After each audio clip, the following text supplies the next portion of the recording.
La chute de My Hero Academia. Analyse complète. Préférable d'avoir été jusqu'au chapitre 419 avant de regarder cette vidéo. S'il y a des spoils, je vous préviendrai, bien évidemment.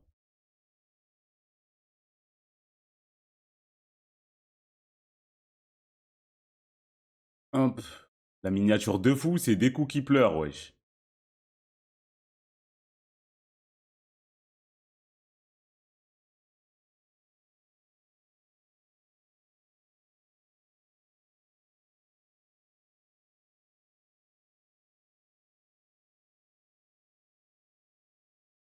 Ce qu'on m'a dit, la vidéo, elle est incroyable. Ça va.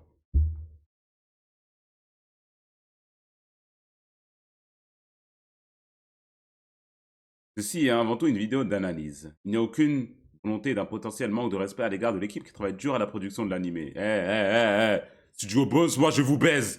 Lui il veut faire le gars respectueux, moi je le dis, moi. Je vous baise. C'est bon ou pas? Ouais, ça veut pas dire les termes. Concrètement. C'est un bon visionnage. Bon visionnage, ceci dit. Je les baise quand même. On est le 3 juin 2017. Après un bourrepas, c'est l'heure du rendez-vous hebdomadaire, le rituel du samedi après-midi, la saison 2 de My Hero Academia. Et l'épisode de ce jour est, comment dire, pas mal. 1,5.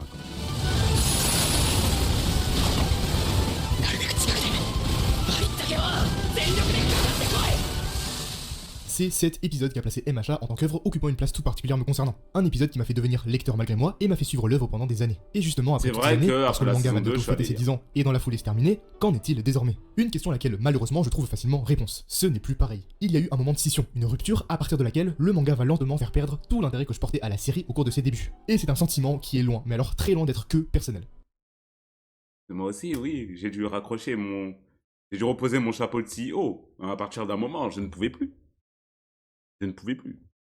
Pourtant, ce sentiment intérieur que la série a continuellement baissé en niveau ne se traduit absolument pas par ses ventes. My Hero Academia est un shonen negetsu qui est commercialement parlant très solide et très constant. Il possède une régularité que plusieurs mangas du même genre auraient souhaité bénéficier. Mais le problème est ailleurs, parce que M est solide et très constant. Il possède une régularité.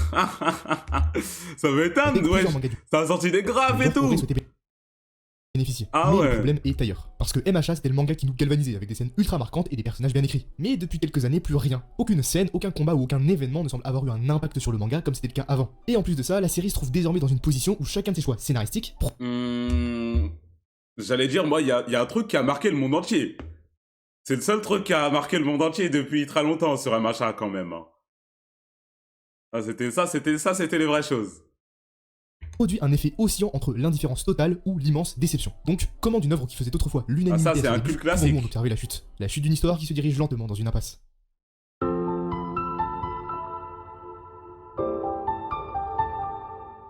J'aimerais découper cette vidéo en deux parties afin d'observer deux phénomènes bien distincts, car cette perception de chute d'engouement ne se traduit pas que par le manga en lui-même, mais il se traduit aussi par la chute de la qualité de l'anime. Adaptation animée qui m'a fait et a fait découvrir l'œuvre à la majorité d'entre nous. Une adaptation dont on observe d'ailleurs la déchéance depuis plusieurs saisons maintenant, et par laquelle on va commencer. On est en plein décembre 2023, et le trailer de la saison 7 d'MHA est diffusé. Les critiques ne se sont pas fait attendre. Le trailer fait ressentir sous la forme d'un avis partagé une certaine déception. Plus globalement, une exaspération générale vis-à-vis de la direction artistique et de ce fameux ciel bleu. Il n'est pas la cause exclusive de ce qui ne va plus, mais ce ciel bleu représente le ras-le-bol et le désintérêt constant que provoque désormais l'anime. Mais ce gars, c'est moi en fait. C'est peut-être moi qui a fait cette vidéo au final. Ah non, c'est Slime. Oui, c'est ce que je dis depuis. Le ciel bleu, c'est pas le problème en soi, c'est le manque de théâtre, d'originalité, de créativité. Il n'y a pas de passion, il n'y a pas d'âme. Tous les épisodes se ressemblent, c'est toujours la même chose, il n'y a rien. La hype se faisait ressentir à chaque saison, à un animé qui peine à avoir le même engouement que les têtes d'affiche du shonen neketsu actuel.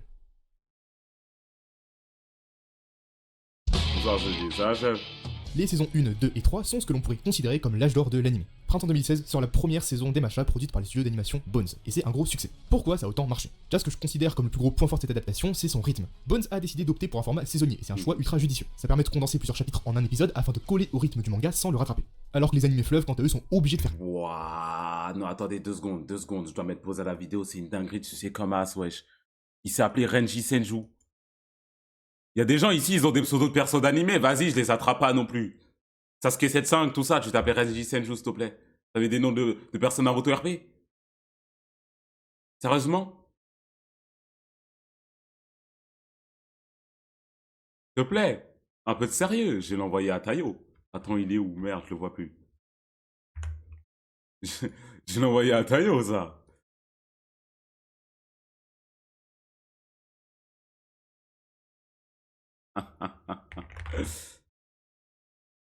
C'est un ouf.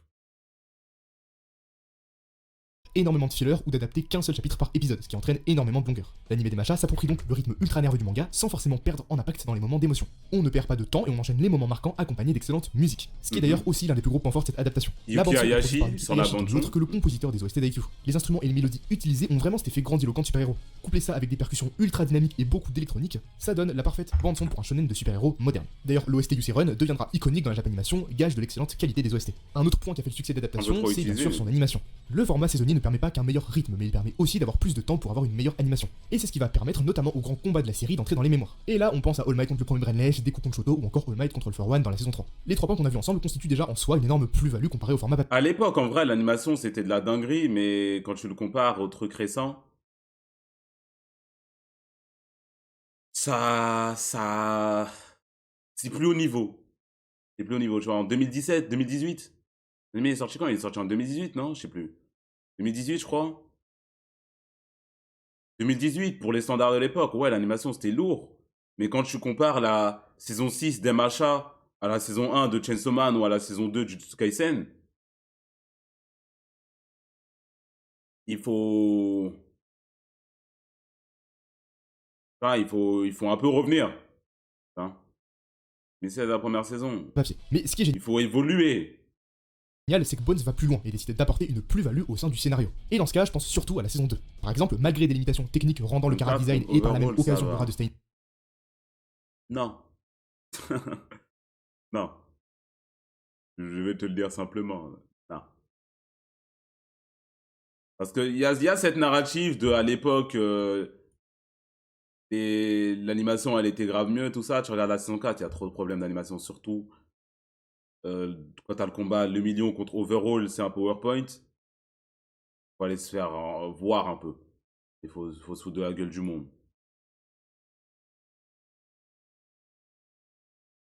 Et derrière, elle fait MDR, mes respects, Renji Senju.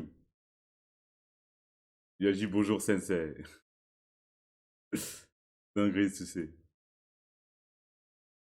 Je veux dire, la S4 nulle. Ça commence, le déclin commence là, à peu près, sur la saison 4, en vrai.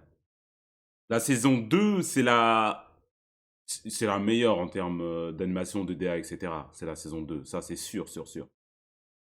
Après, la saison 6 aussi, ils ont remonté le studio un peu fait le la choix pente d'adapter l'arc pour la Stein saison pendant la 6, nuit, c'est vrai. afin de faire ressentir ce climat de terreur que pouvait dégager Stein durant son affrontement. Bones fait aussi le choix d'ordonner et montrer en entier chaque combat de l'examen final, alors que dans le manga, le déroulement des combats est mélangé et moins appréciable. Des changements donc mineurs certes, mais qui témoignent du soin apporté au projet. D'ailleurs, c'est la saison 2 qui fait littéralement exploser la popularité des machas au grand public. Mais si l'on peut tout de même souligner un défaut dans cette adaptation, ce serait sa direction artistique. Les décors sont très neutres et les textures ont un effet taché qui s'apparente à la volonté d'avoir une certaine DA rappelant les comics, mais c'est juste pas agréable à regarder. Critique qui peut aussi s'adresser à l'éclairage assez pauvre, il est excessivement neutre et le choix des couleurs fait très animé pour enfants. Mais en dépit de ça,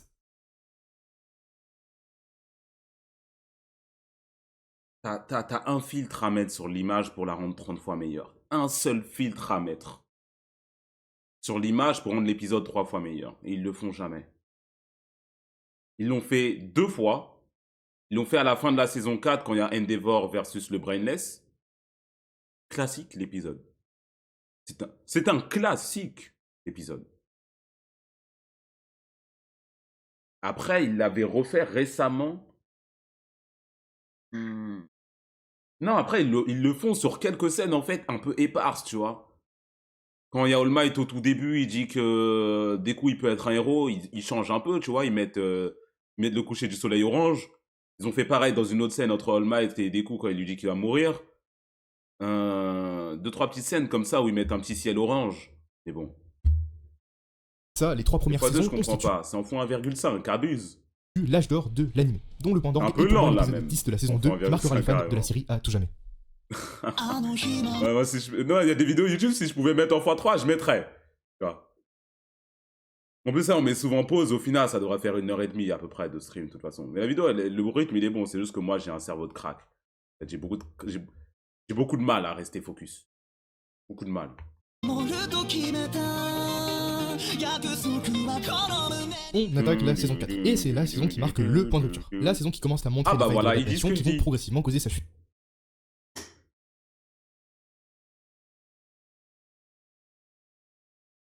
Slime, on va avoir une discussion, sérieusement.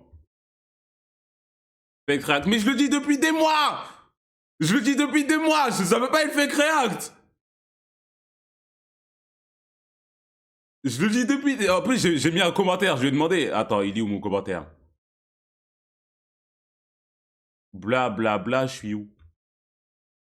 Et je peux react à ta vidéo en stream il y a 3 heures. La saison démarrait très bien avec le début de l'arc overall, mais les décors et la direction artistique commencent à véritablement montrer leurs limites. Malgré tout de même un excellent climax du combat overall contre Deku, avec l'apport d'une superbe mise en scène composée de plans d'animation et d'un doublage exceptionnel, ce combat ne masque pas la déception de ce qui devait être le combat central de cet arc. Overall, en manga, il fallait être là pour le vivre. Le combat de Mirio contre Overall. L'adaptation du combat n'est pas à la hauteur des grands moments de l'anime, notamment parce que le choix artistique délibéré de mettre des images fixes à la place d'animation ne fonctionne pas. Lors du visionnage, on ressent une limitation technique et non le sentiment que Mirio livre un combat interminable au péril de sa vie, même privé de son alter. Cette saison souffre aussi du défaut du pattern structurel de la série. Alors qu'est-ce qu'est ce fameux pattern structurel? C'est le fait que dans MHA, t'alternes entre un arc important avec des enjeux à un arc peu important et très souvent de l'ordre scolaire. Et malgré que ce soit inhérent au scénario du manga et pas au choix du studio, bah ça a bien un impact sur la qualité finale de l'adaptation. Ce pattern a commencé à se voir dans la saison 3, avec la seconde partie de la saison qui adapte le très oubliable arc de la licence provisoire. Horikoshi, il a fumble un peu sur ça. Le seul arc école qui est vraiment intéressant, c'est le tout premier. Celui dans lequel tu découvres un peu tous les personnages, Deku il se bat contre Bakugo pour la première fois, etc. Et l'arc du festival. Sinon le reste, on aurait pu s'en passer.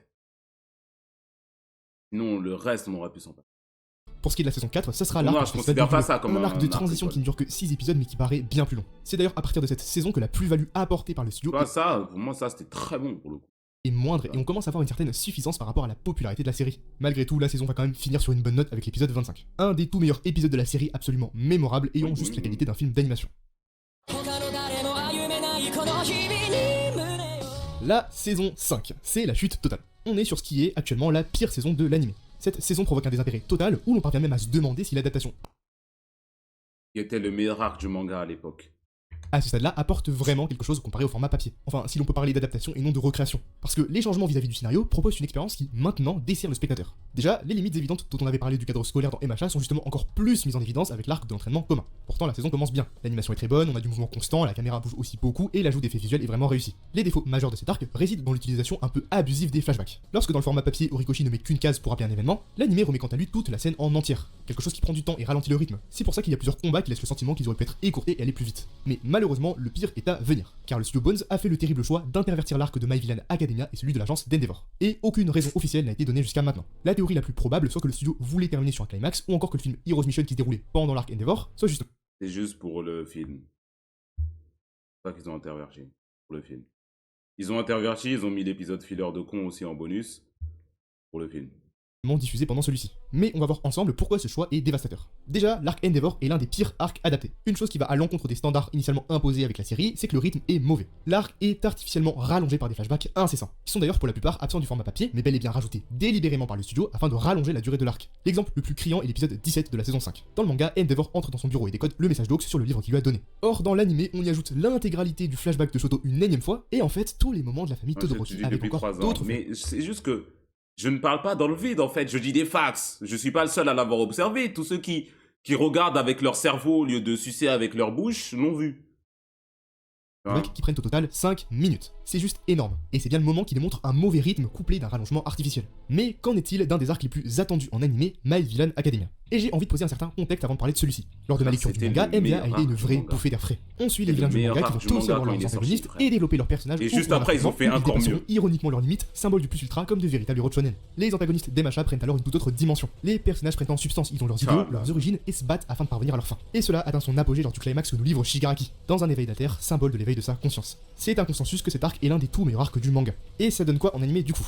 Ce n'est vraiment pas bon pour pas dire catastrophique. L'arc de l'entraînement commun dure 10 épisodes pour 24 chapitres. Et celui d'Endeavor, 7 épisodes en y incluant un filler pour 12 chapitres. My Villain Academia, c'est 24 chapitres pour seulement 5 épisodes. Deux fois moins d'épisodes que l'arc de l'entraînement commun pour le même nombre de chapitres. Et encore en comparaison, la saison 1, c'est 13 épisodes pour 21 chapitres adaptés. La version animée d'MVA va donc devoir adapter en moyenne plus de 4 chapitres par épisode. Bones, pour adapter l'arc en 5 épisodes, va donc devoir supprimer des scènes. Et là, on touche un gros problème. Parce qu'on ne parle pas de scènes mineures, mais bien de scènes importantes qui posent tous les fondements de l'arc. Fondements qui vont emmener à comment l'Alliance affronte l'armée de libération. Dans un premier temps, toute la pub de Degenerate Corporation du chapitre 218, introduisant Rodestro en tant que PDG de l'entreprise et en même temps le meurtre sur son employé Miyashita, furent des scènes entièrement supprimées. Le chapitre 220 qui toutes les scènes du personnage de Rodestro qu'il avait en solo, du coup qui n'était pas en lien avec les autres, ont été supprimées.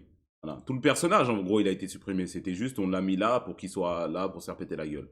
Le début de l'arc NBA dans le manga a été quant à lui presque retiré dans son entièreté. La communauté de rejet des anomalies, le KKK des machas et toute la narration de Spinner ne sont donc pas présentés, ce qui enlève la presque totalité de son développement dans cet arc. Les rances de la ligue et leurs disputes sont supprimées et l'anime ne montre que l'apparition de Makia en fin de chapitre. Des scènes donc essentielles sont enlevées et le rythme n'est pas bon. A l'inverse des arcs précédents durant cette saison, là ça va trop vite. Et les moments importants comme l'éveil des alters de Toga et Twice sont totalement rushés. On commence d'ailleurs à remarquer l'apparition de plus en plus marquée d'images simples pour adapter le combat de la ligue contre le Front de Libération. Et la censure constante j'ai des flashbacks comme Akira, frère. Je me rappelle, en plus ça, j'avais posté un screen. Attends. Ça, je m'en rappelle. Attendez. Chrome.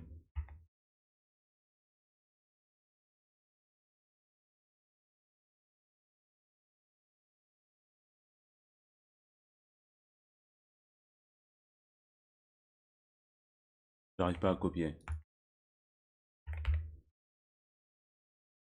Mon bure.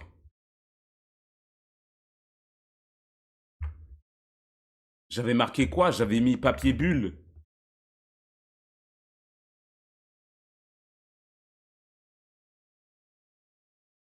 Le vrai pouvoir 2021, 29 août.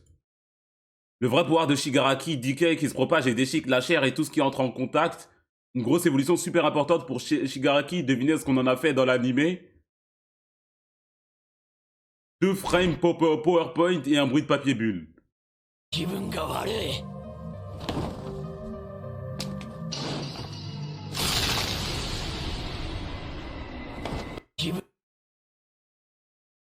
Sans même parler de la censure. Ah, ils ont coupé tout le personnage de Rodestro. Toutes ces scènes solo, mais c'est pas grave, c'est pas important. Il était pas important, hein.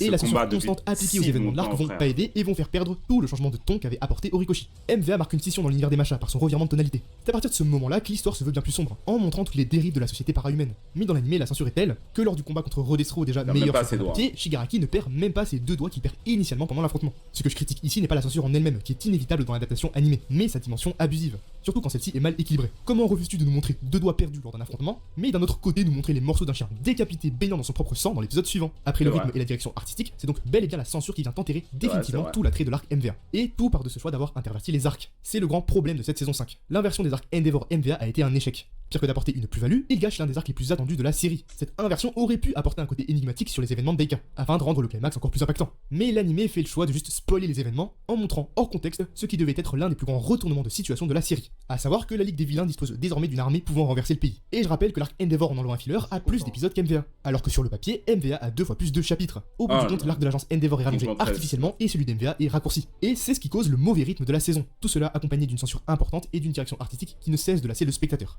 Pourquoi tous ces choix ont été faits, notamment concernant la censure dans la saison 5? Une question où l'on trouve malheureusement très vite la réponse. C'est une adaptation animée diffusée à une heure de grande écoute. L'anime a toujours voulu rassembler le plus de monde possible. Fuck them kids. Vous... Éteignez la télé, arrêtez de regarder, frère, c'est pas pour vous. Allez faire vos devoirs. Eh, c'est bon. C'est bon, c'est pas mon problème, moi. Nous casse les couilles. Les épileptiques aussi, arrêtez de regarder la télé, c'est pas pour vous. Eux, ils prennent une balle perdue pour rien. Arrêtez de regarder, frère. Ouais, c'est bon, frère. Les épisodes de la saison 6 ont été diffusés le dimanche à 10h. La série est donc immensément regardée par les enfants. De plus, on ne peut pas nier les conditions catastrophiques dans lesquelles ont été réalisées la saison 5. Je m'en rappelle, à l'époque, pour Hunter x Hunter, ça avait changé l'heure de diffusion carrément pour la Chimera Rounds. Ça sortait à 18h de base. Et ils ont changé ça, ils ont mis une barre 10 soir parce que ça allait être trop sombre. Ils auraient pu faire pareil, mais ils aiment trop l'argent.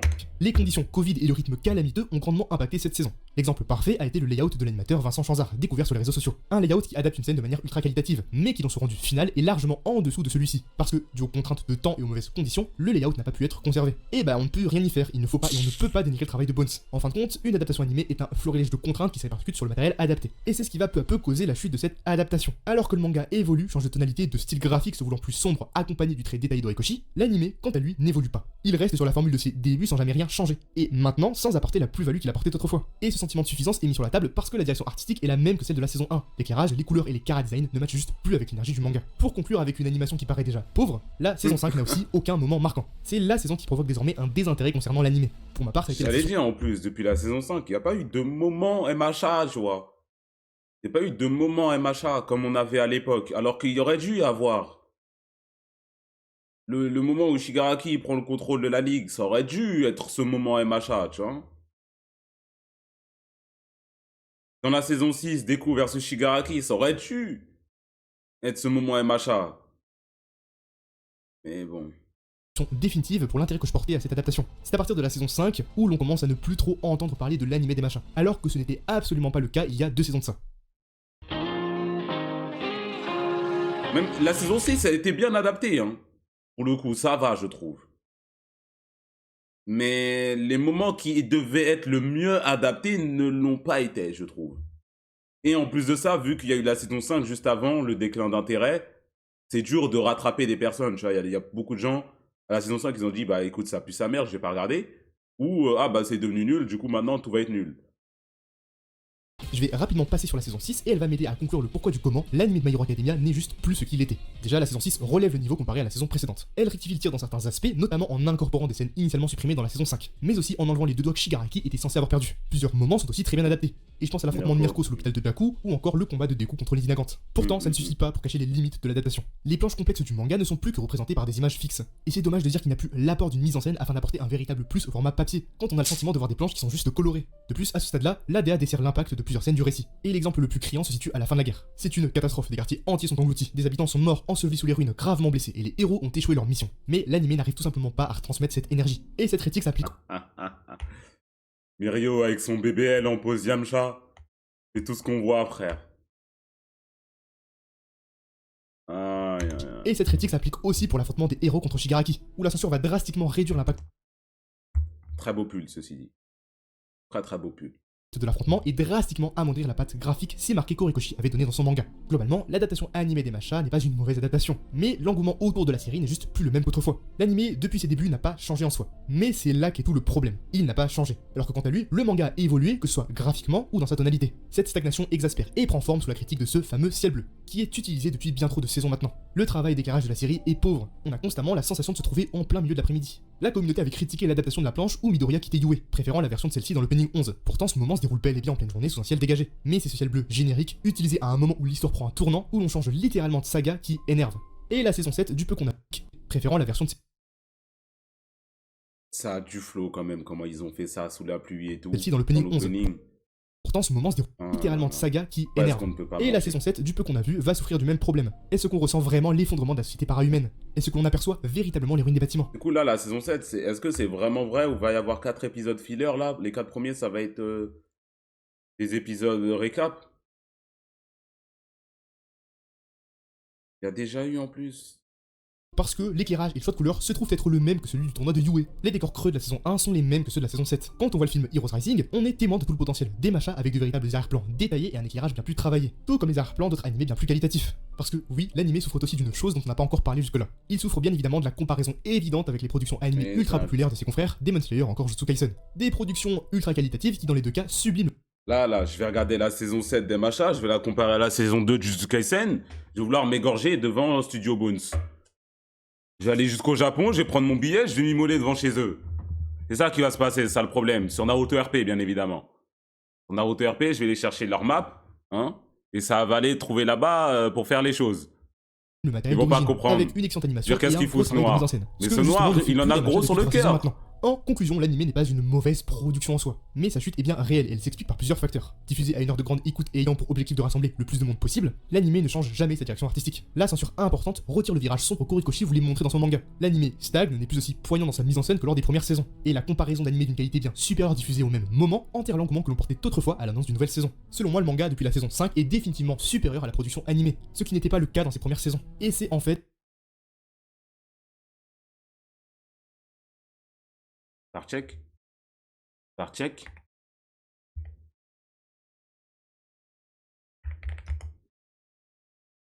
Seconde.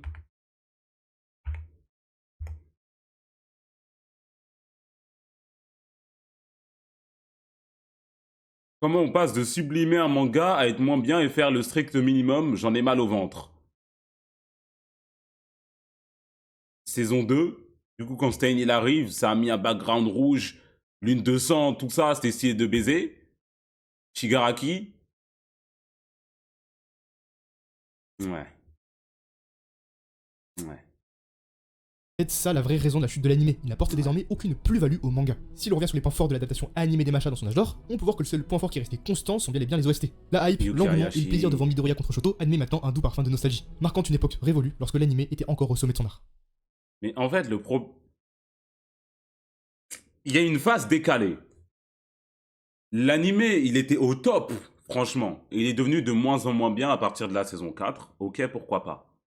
Jusqu'à chuter à la saison 5. Mais, de l'autre côté, pendant que la saison 5, elle chutait, il y avait le manga aussi. Le manga qui était censé être la lumière au bout du tunnel a commencé à faire certaines bêtises. Commencé à faire des très très grosses bêtises. Et normalement, tu regardes, t'es là, tu regardes Horikoshi, vas-y, toi, on peut te faire confiance, tonton.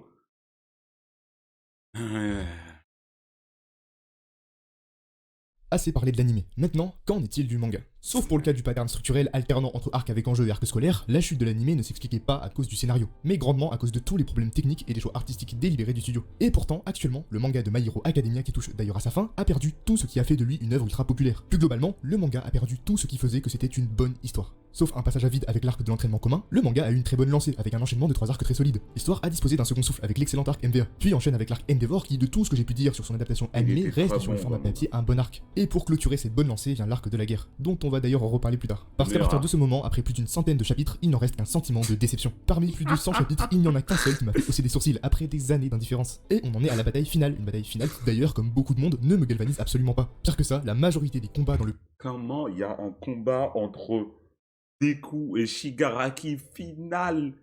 Je suis de marbre devant mon visage, il est serré. Moi, hein, moi, vous me connaissez, moi! Combat entre Shigaraki! J'ai des emotes Twitch de lui, j'ai un pull de lui, carrément. Deku, Maiji! Je suis de marbre. C'est pas...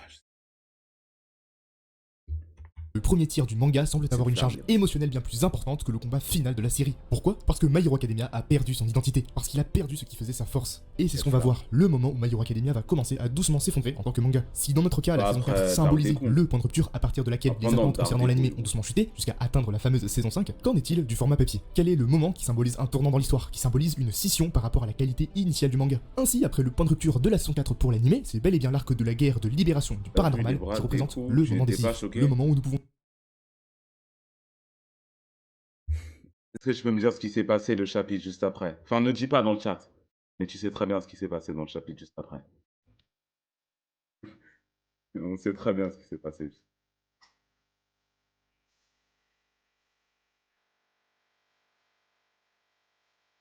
Ouais, je crois que j'ai de la musique là. d'observer la longue déchéance du manga. Un arc qui pourtant a une importance capitale dans le récit. Non, je suis pas d'accord. La guerre de la libération, c'est clairement le meilleur arc de MHA et de très loin. Moi, je l'avais dit, le meilleur moment de MHA, le pic du pic, où ça a jamais dépassé cette barre et c'est jamais revenu à ce stade-là, c'était la danse de Dabi. Quand Dabi s'est révélé, il y a eu la danse, tout ça. Ça, c'est le pic du pic du pic. On était au max. 2 chapitres après, il y a Mirio qui revient et qui monte ses fesses. C'est ça à peu près. C'est ce qu'il vient de dire. Ah, que c'est le Prime. Ah, il dit que c'est le Prime là. J'écoutais pas alors, désolé. Après le point de rupture de la saison 4 pour l'animé, c'est bel et bien l'arc de la guerre de libération du paranormal qui représente le moment décisif. Le moment où nous pouvons observer la longue déchéance du manga. Un arc qui pourtant a une importance capitale dans le récit, car il est le climax de tout un acte. MHA se divise en 3 grands actes bien distincts. L'acte 1 suit le parcours d'Izuku au sein de l'Académie des héros, l'acte 2 est celui de l'ascension du mal, et l'acte 3 est celui de la saga finale. Pour que vous compreniez bien de quoi il est question dans notre analyse, on va d'abord s'intéresser sur comment la série gère sa narration dans les 2 premiers actes. Quels sont les points forts qui font l'identité initiale de My Hero Academia? MHA est un manga qui s'organise majoritairement autour de ces grands combats. Ils sont la pierre angulaire du développement des personnages et plus généralement du développement de l'histoire en elle-même. C'est durant un affrontement que les différentes actions des personnages auront des conséquences qui s'observent tout au long de la série. C'est l'un des plus gros points forts du manga. Ce dernier priorise les enjeux et les conséquences des différents combats afin de construire ses personnages et donc son univers par extension. Rien de mieux pour illustrer cela que le combat de Shoto contre Izuku. Un affrontement préparé de bout en bout. Après que Shoto ait publiquement challengé Midoriya, les deux ne font que de s'opposer durant chacune des épreuves. Toute cette tension qui a été construite va exploser lors de leur combat. Ce pouvoir... C'est là où je trouve qu'Emacha est très très fort. Dans les combats d'Emacha, en gros, même si la chorégraphie, elle est pas top, il y a quelque chose, tu vois. Il y a de l'émotion dans les coups de poing. C'est sans doute 2-3 grosses actions, après le combat, il est fini. Pas une longue choré avec plein de coups, comme dans Jujutsu Kaisen, etc. Mais, c'est intense, tu vois. Il y a quelque chose, il y a de l'émotion. Dans chaque coup de poing, tu ressens vraiment quelque chose. C'est là où c'est très très bon. Un peu comme dans One Piece, mais je trouve que, personnellement, Machin, ça le fait mieux. Personnellement, ne venez pas... Je sais que pour moi, ça n'existe plus. Personnellement. Voilà. Donc, c'est là où je trouve que ça le fait mieux. Et pour moi, je préfère ce format-là. Personnellement, c'est pour ça que j'étais trop fan de MHA et que aussi je suis extrêmement fan de One Piece. Et que ce genre de truc-là, moi, ça me touche beaucoup plus. Je préfère voir ça que des combats avec des chorégraphies stylées, mais je ressens pas tant de choses que ça, tu vois. Comme par exemple, il pourrait y avoir dans un autre manga qu'on pourrait citer, que je vais faire bien évidemment parce que je ne veux pas d'ennemis, même si j'aime énormément ce manga-là aussi. Et le tien sont les mots qui provoqueront le déclic chez Todoroki, l'étincelle qui déclenche tout le développement du personnage. L'acceptation progressive de son impère, son ouverture aux autres, les retrouvailles avec sa mère et les nombreuses péripéties avec sa famille, tout cela a pour point de départ son affrontement contre Izuku, qui pourtant n'est qu'un combat dans un arc tournoi comme on en a vu des centaines. Mais les conséquences de ce combat se font ressentir jusqu'à aujourd'hui. Toutes les actions de Todoroki concernant sa famille, que ce soit avec Toya ou pour la longue quête de rédemption de son père, sont issues du fameux déclic. Tout comme Midoriya qui comprend que de se mêler des affaires des autres est l'essence même du super-héros. Un combat d'alter surpuissant qui semble uniquement épique à première vue, mais qui cache des conséquences bien plus profondes, s'observant sur des centaines de chapitres. Et c'est ça qui... Les combats, que ce soit Luffy, Lucci ou la patate que Luffy il a mis au Dragon Céleste, même si c'est pas vraiment un combat, pour moi, j'associe ça avec MHA dans la tête. Pour moi, c'est des moments MHA. Grosse série de coups finaux, avec des cris énormes, une OST de fou et de l'émotion, c'est un moment MHA pour moi, tu vois. Mais MHA, il fait ça consistement, tu vois. Ça fait ça très très très souvent. Il y en a énormément par saison. Fait toute la charge émotionnelle du combat qui galvanise. Allez, par arc, il y en a au moins un ou deux, minimum. C'est le parfait exemple de comment la série met un point d'orgue à mettre en premier plan les conséquences de chaque action, pour que cela ait derrière une utilité bien précise. Chaque combat découle d'une préparation et d'un enjeu pour que les conséquences fassent avancer les personnages aussi bien que le récit. Et c'est par le prisme de ce schéma que nous allons voir qu'est-ce qui s'est exactement passé durant la guerre de libération pour qu'il soit le point de rupture. Pourquoi cet arc précisément et pas un autre, surtout un arc qui semble grandement avoir été apprécié par la communauté. Pourquoi cet arc signe l'entame de la déchéance des machins, le moment où tout a volé en éclats. Le moment. Comme dit précédemment, MHA s'organise autour de 3 grands actes qui admettent pour chacun un grand climax. Climax signifiant à la fois la fin d'un acte et le début d'un nouveau. Le climax du premier acte est celui de la chute d'All Might et Kamino. Le combat d'All Might contre le 4-1 symbolise la fin d'une ère et le commencement d'une nouvelle, aussi bien du côté des héros que de celui des vilains. La chute du numéro 1 crée des conséquences qui vont se succéder jusqu'à imploser lors de la guerre de libération. Endeavor en tant que numéro 1, la montée de l'insécurité ou encore l'ascension des antagonistes. Tous ces événements qui se succèdent prennent pour point de départ la chute d'All Might lors du climax de l'acte 1. Qu'en est-il alors du climax de ce deuxième acte, censé avoir des enjeux aussi élevés que celui du premier? Et oui, car la guerre de libération doit être un point central du récit, dont les conséquences vont à jamais changer le cours du scénario. C'est un moment crucial où les héros et vilains affrontent leurs idéologies afin d'imposer leur vision de la société. Et pourtant, l'arc rate presque tous ses objectifs. Le plus grand problème de cet arc, c'est un point sur lequel il aurait justement dû être irréprochable, étant, je le rappelle, le climax de toute une saga. Et ce point s'appelle les conséquences. Comment est-ce possible qu'une guerre totale opposant les protagonistes et antagonistes principaux de l'œuvre a-t-elle aussi peu de conséquences? Mais recontextualisons un peu les enjeux narratifs.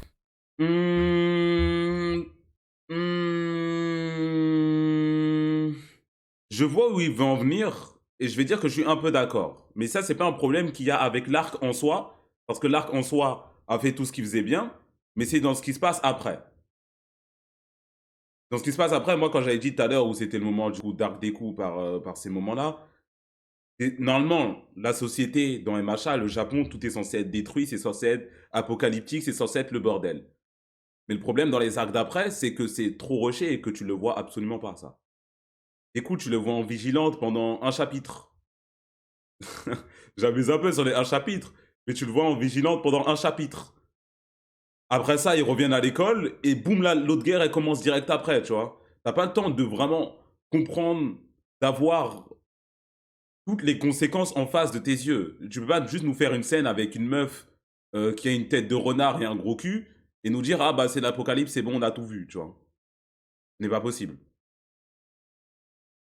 Afin de bien comprendre la situation. À la fin de l'arc My Villain Academia, Shigaraki, après avoir prouvé sa valeur en tant que successeur légitime de All For One, Ouais, en vient à se faire opérer par le je dis des Todoraki. facts. Il va donc subir une opération atroce qui va durer 4 mois afin de se faire transférer l'alter d'All For One. Si l'opération vient à son terme, Shigaraki, en plus de son pouvoir de destruction éveillé, possédera une combinaison d'alters capable de détruire tout le Japon. Sauf qu'il n'est pas seul. Shigaraki est aussi à la tête Non, d'une regarde, armée c'est vrai. avec des milliers de sympathisants aux 4 coins du pays. Mais c'est là qu'intervient Hawks. Ce dernier s'est infiltré dans l'armée de libération afin d'obtenir des renseignements. Il parvient en message codé à transmettre les intentions de Shigaraki à Endeavor, qui va à son tour transmettre le message d'Hawks au comité de sécurité publique. Va donc s'ensuivre l'organisation de la plus grande opération du Japon. Presque la totalité des héros en plus des étudiants du UA sont embrigadés pour ce Il y a qui le est à meilleur héros de l'histoire. cette grande Oh opération du là Japon. là là Presque là. la Il y a le God Headshot. Putain, c'est tellement le meilleur héros de l'histoire, lui. Il est où Wash aussi?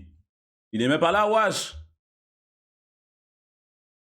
Il est totalité pas des là. héros en plus des étudiants du UA sont embrigadés pour ce qui est, à ce stade de l'histoire, la plus grosse bataille de tout le manga. C'est en cela que l'arc se doit d'avoir des conséquences qui se tiennent à la hauteur des enjeux qu'il met en place. Et c'est pour ça qu'on va commencer Et là, par parler ça d'un va. thème central lorsque l'on parle de la guerre, la mort. On est sur une guerre qui va naturellement causer des pertes importantes des deux côtés, et l'histoire va échouer sur deux points bien précis. Dans un premier temps sur le fait de faire tout simplement mourir ses personnages, mais aussi sur le fait de réussir la mort de ses personnages. Sauf pour Twice, aucun personnage majeur ne meurt pendant cet arc. On ne fait jamais mourir un personnage pour le faire mourir, ou juste pour appuyer un côté sombre sans aucune profondeur. Non, la mort d'un personnage Oh, a un la sens balle. et une utilité bien précise pour l'intrigue. Mais ça me dérange énormément qu'aucun des élèves de UA envoyés au front ne trouve la mort, ou même juste ne soit gravement blessé. Pourquoi? Parce que l'auteur, en faisant ça, donne raison à l'horrible comité des super-héros. Ça, c'est ce que j'avais dit. J'avais dit, Horikoshi, je l'ai regardé droit dans les yeux, tu vois. Parce que c'est un peu mon gars. Je lui ai dit, mon gars, hein, si Tsuyu, elle meurt, on s'en bat les couilles, tu peux la faire canner. On en a rien à foutre d'elle. Elle peut mourir, je t'assure, elle est pas invincible. Tous tes petits cons de la classe 1A, là, ils peuvent mourir au calme. Y a rien. Tu as le courage, t'inquiète.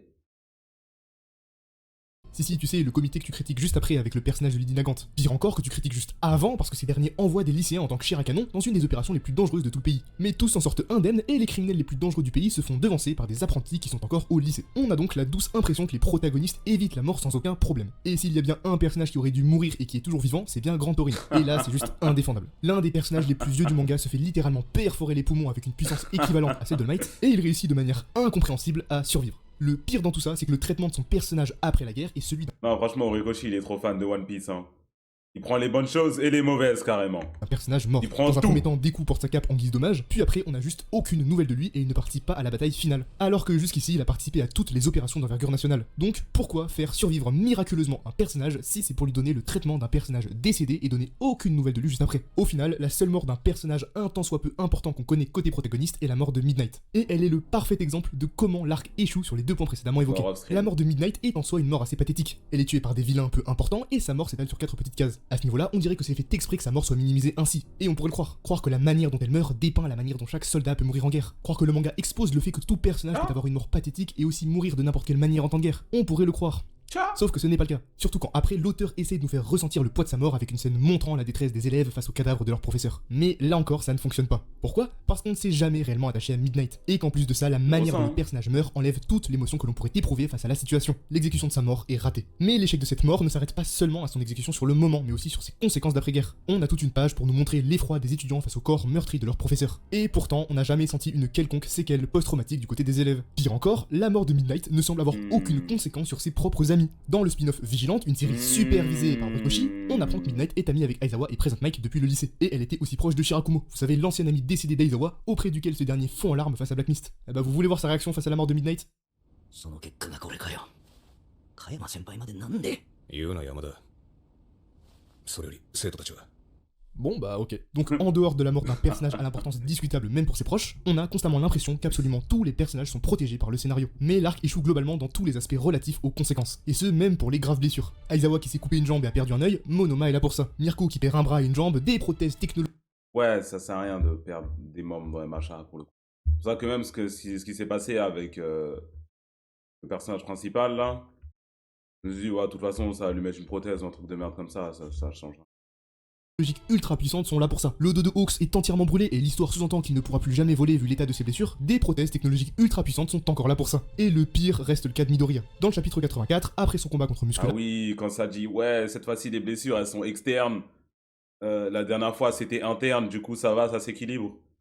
un médecin annonce à Izuku qu'il ne peut plus se refaire des blessures dans le genre, au risque de perdre l'usage de ses bras à tout jamais. Une scène qui sert donc de fusil de Chekhov. C'est à partir de ce moment qu'Izuku va développer un tout nouveau style de combat, que ce soit avec le style coup de pied ou encore avec Air Force, tout en développant la maîtrise du One for All en parallèle. Mais face à Shigaraki, Izuku craque. C'est pour protéger tout le monde qu'il va encore s'autodétruire. Ayant une faible estime de lui et afin d'arrêter Shigaraki, il ne se considère plus que comme un simple réceptacle du One for All, n'existant que pour perpétuer la volonté de son alter et stopper All for One. Il va complètement se briser les bras avec sa puissance maximale. La scène entre lui et le médecin nous est directement montrée en plein milieu de l'action, indiquant donc bel et bien qu'il va y avoir des conséquences irréversibles aux actions menées par notre protagoniste. Mais encore, au final, il n'en est rien. Je n'ai pas de problème avec l'explication qui a été donnée, mais ça donne raison à Midoriya sur le fait qu'il s'automutile et s'autodétruise, ce qui rentre directement en contradiction avec son objectif premier, étant, je le rappelle, de devenir un héros qui ne cause plus de tort à personne. C'est là qu'est le véritable problème, autant que de nous avoir fait croire qu'il y aurait des conséquences face à une problématique qui est centrale pour le personnage. L'œuvre passe des années à construire le personnage de Deku par rapport à l'état de son corps, et c'est au moment où il franchit effectivement la ligne interdite qu'il ne se passe rien. Et encore, ce n'est qu'une parcelle des nombreux choix scénaristiquement discutables de l'auteur à ce moment-là, car on peut citer le fait que Best Genius ne soit en fait pas mort, enlevant tout le côté sombre et jusqu'au boutiste de Hawks, mais surtout nous donnant l'une des... Tu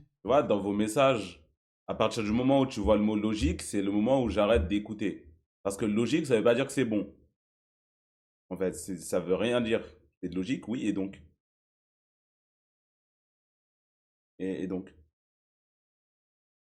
Pires explications concernant sa réanimation. Mais toujours dans les choix scénaristiquement discutables, on a aussi l'apparition de Mirio à la toute fin de la guerre. Dans l'arc Overall, le million est mort métaphoriquement, disparaissant en même temps que son alter. Mirio a dû apprendre à faire le deuil de ce dernier, n'ayant qu'une infime chance de le retrouver peut-être des années après qu'Iri ait finalement appris à maîtriser ses pouvoirs. Mais même pas quelques mois après tout ça, le million surgit nulle part avec ses pouvoirs fraîchement retrouvés. Mais vous savez que je lisais du coup les chapitres le vendredi à cette époque-là.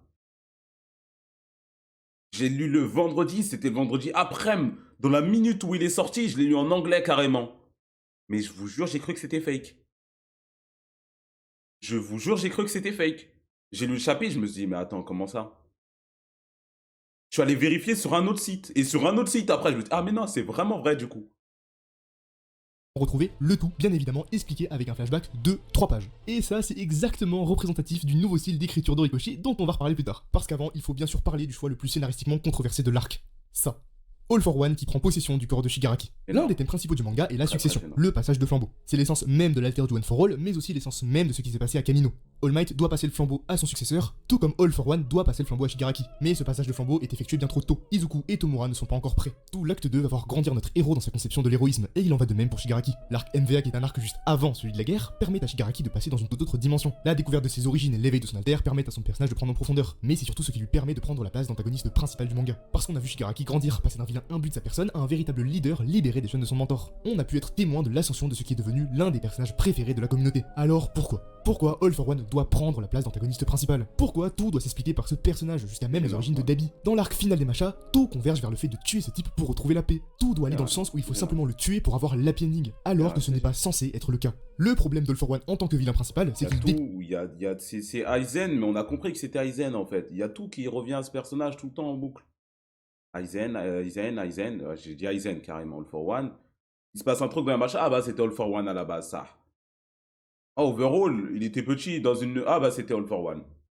Dabi, ah c'était All for One aussi. Ah, c'était All for One. Ah bah. Tourne le combat initialement mené par les super-héros. Shigaraki n'est pas qu'un vilain à seulement terrasser. Il représente les échecs de la société super-héroïque, comme la Ligue des vilains dans son ensemble. Il est le résultat de ce qui ne va pas dans le monde des machas. C'est pour cela qu'Izuku veut sauver cet enfant qu'il a vu pleurer. Simplement battre Shigaraki serait cacher une nouvelle fois les maux de la société sous le tapis. Depuis son combat contre le criminel. Mais il y a quelques années, j'insultais tous ceux qui me disaient ça, mais maintenant, ça me surprendrait même pas tant que ça arrive. Je vais même pas te mentir, frère. Ça me surprendrait même pas tant que ça que ça. La manière dont Izuku veut devenir un héros est désormais nuancée. Quelles sont ses motivations, mais surtout, quelles sont les causes et conséquences qui ont conduit à ce que l'individu qui se tient en face de moi soit qualifié de vilain. L'inégalité des alters, le système super-héroïque, les alters socialement déviants. Toutes ces problématiques ne peuvent pas être résolues par un grand coup de poing dans la gueule, mais se doivent d'être résolues par des réformes sociales. De plus, les personnages de Midoriya et Shigaraki ont une construction en parallèle, que ce soit dans leurs origines, aussi bien que lorsqu'ils ont dû reprendre le flambeau bien trop tôt, en apprenant à vivre dans un monde sans leur mentor. C'est donc pour tout ce qu'ils représentent, dans la structure morale du monde des machas, que Shigaraki demeurait légitimement l'antagoniste principal. Encore une fois, il était celui qu'on a vu grandir, évoluer, passer d'un gamin irresponsable à la place de leader de toute une armée. Alors pourquoi All for One a pris cette place? Pourquoi avoir fait du plus grand roi démon de tous les temps l'antagoniste principal de l'œuvre qui cherche à trouver les nuances de la société para-humaine? Parce que je le rappelle, All for One est un vilain parce qu'il est vilain. Parce que ses motivations sont inspirées par le vilain d'un comics. Mêmes motivations qui sont expliquées vaguement en seulement 2 chapitres dans l'arc final, alors qu'on passe tout un arc à comprendre les motivations de Shigaraki. Au final, on a le sentiment que tout doit découler d'un antagoniste aux motivations aussi mystérieuses que simplistes. Alors qu'en plus, tu reviens sur ta décision plus tard dans le manga. À cause de cela, on n'aura jamais la réaction de Shigaraki quant à la perte de Twice. Parce qu'à partir de ce moment-là, Shigaraki n'était plus Shigaraki pendant presque 100 chapitres. La mention ou une réaction de sa mort à ce niveau-là arriverait juste bien trop tard et n'arrivera donc jamais. Mais vous savez quoi, vous pouvez oublier tout ça. Vous pouvez oublier tout l'arc MVA. Vous pouvez oublier tout le personnage de Tomura. Parce que pendant que j'enregistre cette vidéo, le chapitre 419 vient de sortir. Et vient de confirmer ce qui n'aurait jamais dû être confirmé. Oublions donc la société des alters. Oublions la théorie de singularité des alters. Oublions l'engrenage de la société super-héroïque. Oublions aussi la maltraitance familiale. Parce que le chapitre 419 vient de nous révéler qu'encore une fois, tout est à cause d'All for One. La naissance de Tenko Shimura et son alter de désintégration. Bon, après ça, là, ça va être un énorme spoil. Donc, force à vous. Et de deux, je vais commencer à spoil moi aussi. Ça, en vrai, c'était sûr, on le savait pour le coup. C'est implanté très très tôt dans le manga. Et là, il est obligé de continuer sur cette lancée-là. Pour ce truc-là, en tout cas. Ça a été implanté depuis longtemps, c'était obligé, tu vois. Pour tous les autres trucs, vas-y, c'est gênant que All for One, il intervienne pour nous dire, ah, c'était lui en fait. Mais pour ça, c'était logique. Intégration, encore une fois, tout est à cause d'All for One. Et si j'avais un mot pour décrire ça, ça serait décevant. Ce qu'il y a de plus consternant dans ce chapitre, c'est que l'on apprend que l'alter de désintégration de Tomura est en fait une copie incomplète de l'alter d'Overall. Et là, c'est une catastrophe scénaristique. Keishisaki, également connu sous le nom d'Overall, est l'ancien chef Yakuza des 8 préceptes de la mort. Il était l'antagoniste principal de l'arc Overall, où les héros avaient pour mission de secourir Eri. Son alter intitulé Overall permet à Shisaki de désassembler ou réassembler tout ce qu'il touche, lui donnant un entier contrôle sur la matière. Il peut donc désassembler des gens afin de les tuer, ou les réassembler pour guérir leurs blessures. Il peut aussi se servir de son alter sur lui et même fusionner avec d'autres personnes, tout en pouvant utiliser leurs alters. Donc pourquoi lorsque All for One s'évade de Tartarus, il ne prend pas l'alter de Shisaki? C'est un non-sens, plus que ça, c'est une incohérence. Lorsque All for One prend possession du corps de Shigaraki, c'est en fait plus compliqué que ça. All for One prend possession de son corps parce que sa conscience est devenue celle qui prédomine dans le corps de Shigaraki. Pourquoi la conscience d'All for One intervient dans le corps de Shigaraki? Parce que Shigaraki s'est fait transmettre l'alter d'All for One et donc s'est aussi fait transmettre la conscience d'All for One. Exactement comme l'alter du One for All, où la conscience des successeurs se manifeste dans l'alter. Sauf que, contrairement au One for All, là c'est conflictuel. All for One veut être la conscience dominante pour prendre définitivement contrôle du corps de Shigaraki afin de se débarrasser de son ancien corps. Ancien corps qui est tout juste maintenu en vie avec un appareil respiratoire. Donc toujours, avec tout ça, pourquoi All for One ne prend pas l'alter de Shisaki? Pourquoi ne vole-t-il pas l'alter d'Overall afin de fusionner avec Shigaraki pour avoir sa conscience en même temps que l'alter de désintégration? Vous savez, l'alter lui-même dérivé du pouvoir d'Overall, parce qu'on nous dit bien que l'alter Après, la fusion, est-ce qu'elle fonctionne comme ça? Ça, on le sait pas.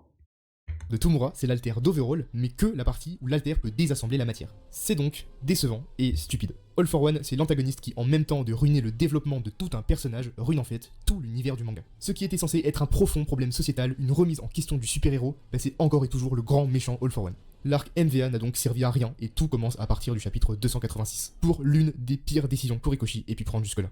Mais en dépit de ça, parlons tout de même d'une des réussites de cet arc, la révélation de Dabi. Un événement très bien exécuté et savamment mené depuis des centaines de chapitres maintenant. La danse de Dabi est un exemple d'exécution, aussi bien dans sa préparation que pour les conséquences qui en ressortent. La révélation au grand public du passé d'Endeavor et de l'acte meurtrier de Ox vient il a perdu ce qui lui permet d'activer son alter, pas son conséquences vis-à-vis de l'opinion publique concernant les super-héros. Cet événement est peut-être même le dernier exemple de l'ancienne identité de My Hero Academia. En conclusion, l'arc de la guerre contre le Front de Libération est un arc qui échoue sur le plan des conséquences. Il est censé être un tournant majeur pour l'histoire, mais dans le fond, pas vraiment. Le monde apocalyptique post-guerre dans les machas est plus causé par le renversement des prisons aux 4 coins du pays que par la guerre en elle-même. C'est un arc qui est censé être le climax de toute une saga qui se construit depuis la retraite d'All Might. Mais finalement, rien ne change vraiment, aucun personnage n'est réellement mis en danger et les enjeux ne sont pas à la hauteur. En fin de compte, dans le grand cours des choses, l'arc de la guerre est peu important dans l'univers des machas. Il ne parvient pas à remplir sa mission. Tout comme l'arc qui va lui succéder, l'arc Villain Hunt ou encore Dark Hero.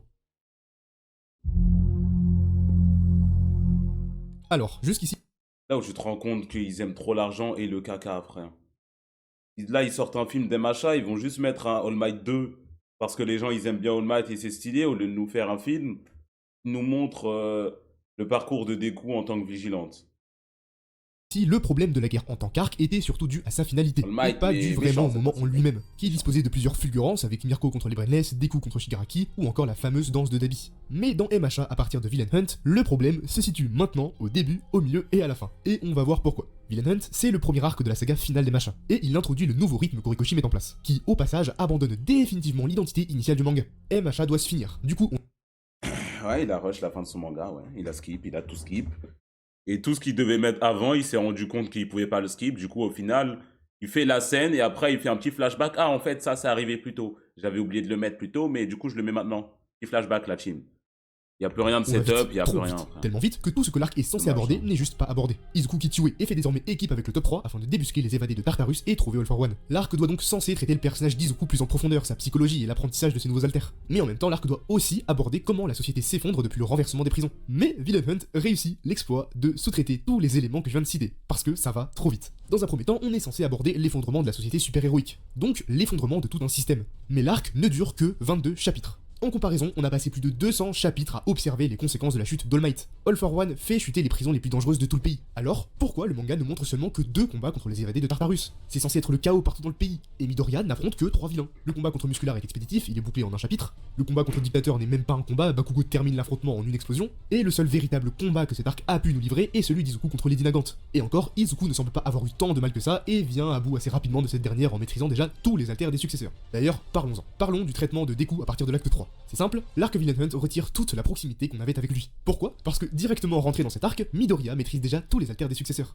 On a appris à le voir évoluer avec son apprentissage du One for All, revêtement intégral, style coup de pied, Air Force et même Black Whip. Mais entré dans l'acte 3, Midoriya maîtrise déjà les 5 alters qui lui ont été octroyés depuis la guerre. On passe donc d'une maîtrise de 45% à 120% d'un coup. Alors, ce n'est pas rare qu'après une ellipse, un personnage double sa puissance, voire plus. Mais c'est souvent au prix d'un entraînement acharné, donc on nous montre au moins des flashbacks ou son déroulement. Ici, rien ne nous est montré, et on doit accepter que maintenant, le protagoniste est le personnage le plus fort du manga avec All for One. Comme ça. Mais le pire, c'est que l'on peut même pas voir la maîtrise de ces nouveaux alters en action, parce que ça va toujours trop vite. Par exemple, le chapitre 316 se termine sur un cliffhanger. L'explosion de la maison avec tous les héros à l'intérieur. On se dit qu'Izuku va pouvoir montrer sa maîtrise de la détection de danger dans une scène épique où il réussit à tous les sauts. Ah non, on les retrouve tous sains et saufs, et le fait que Midoriya les ait sauvés n'est mentionné que dans une...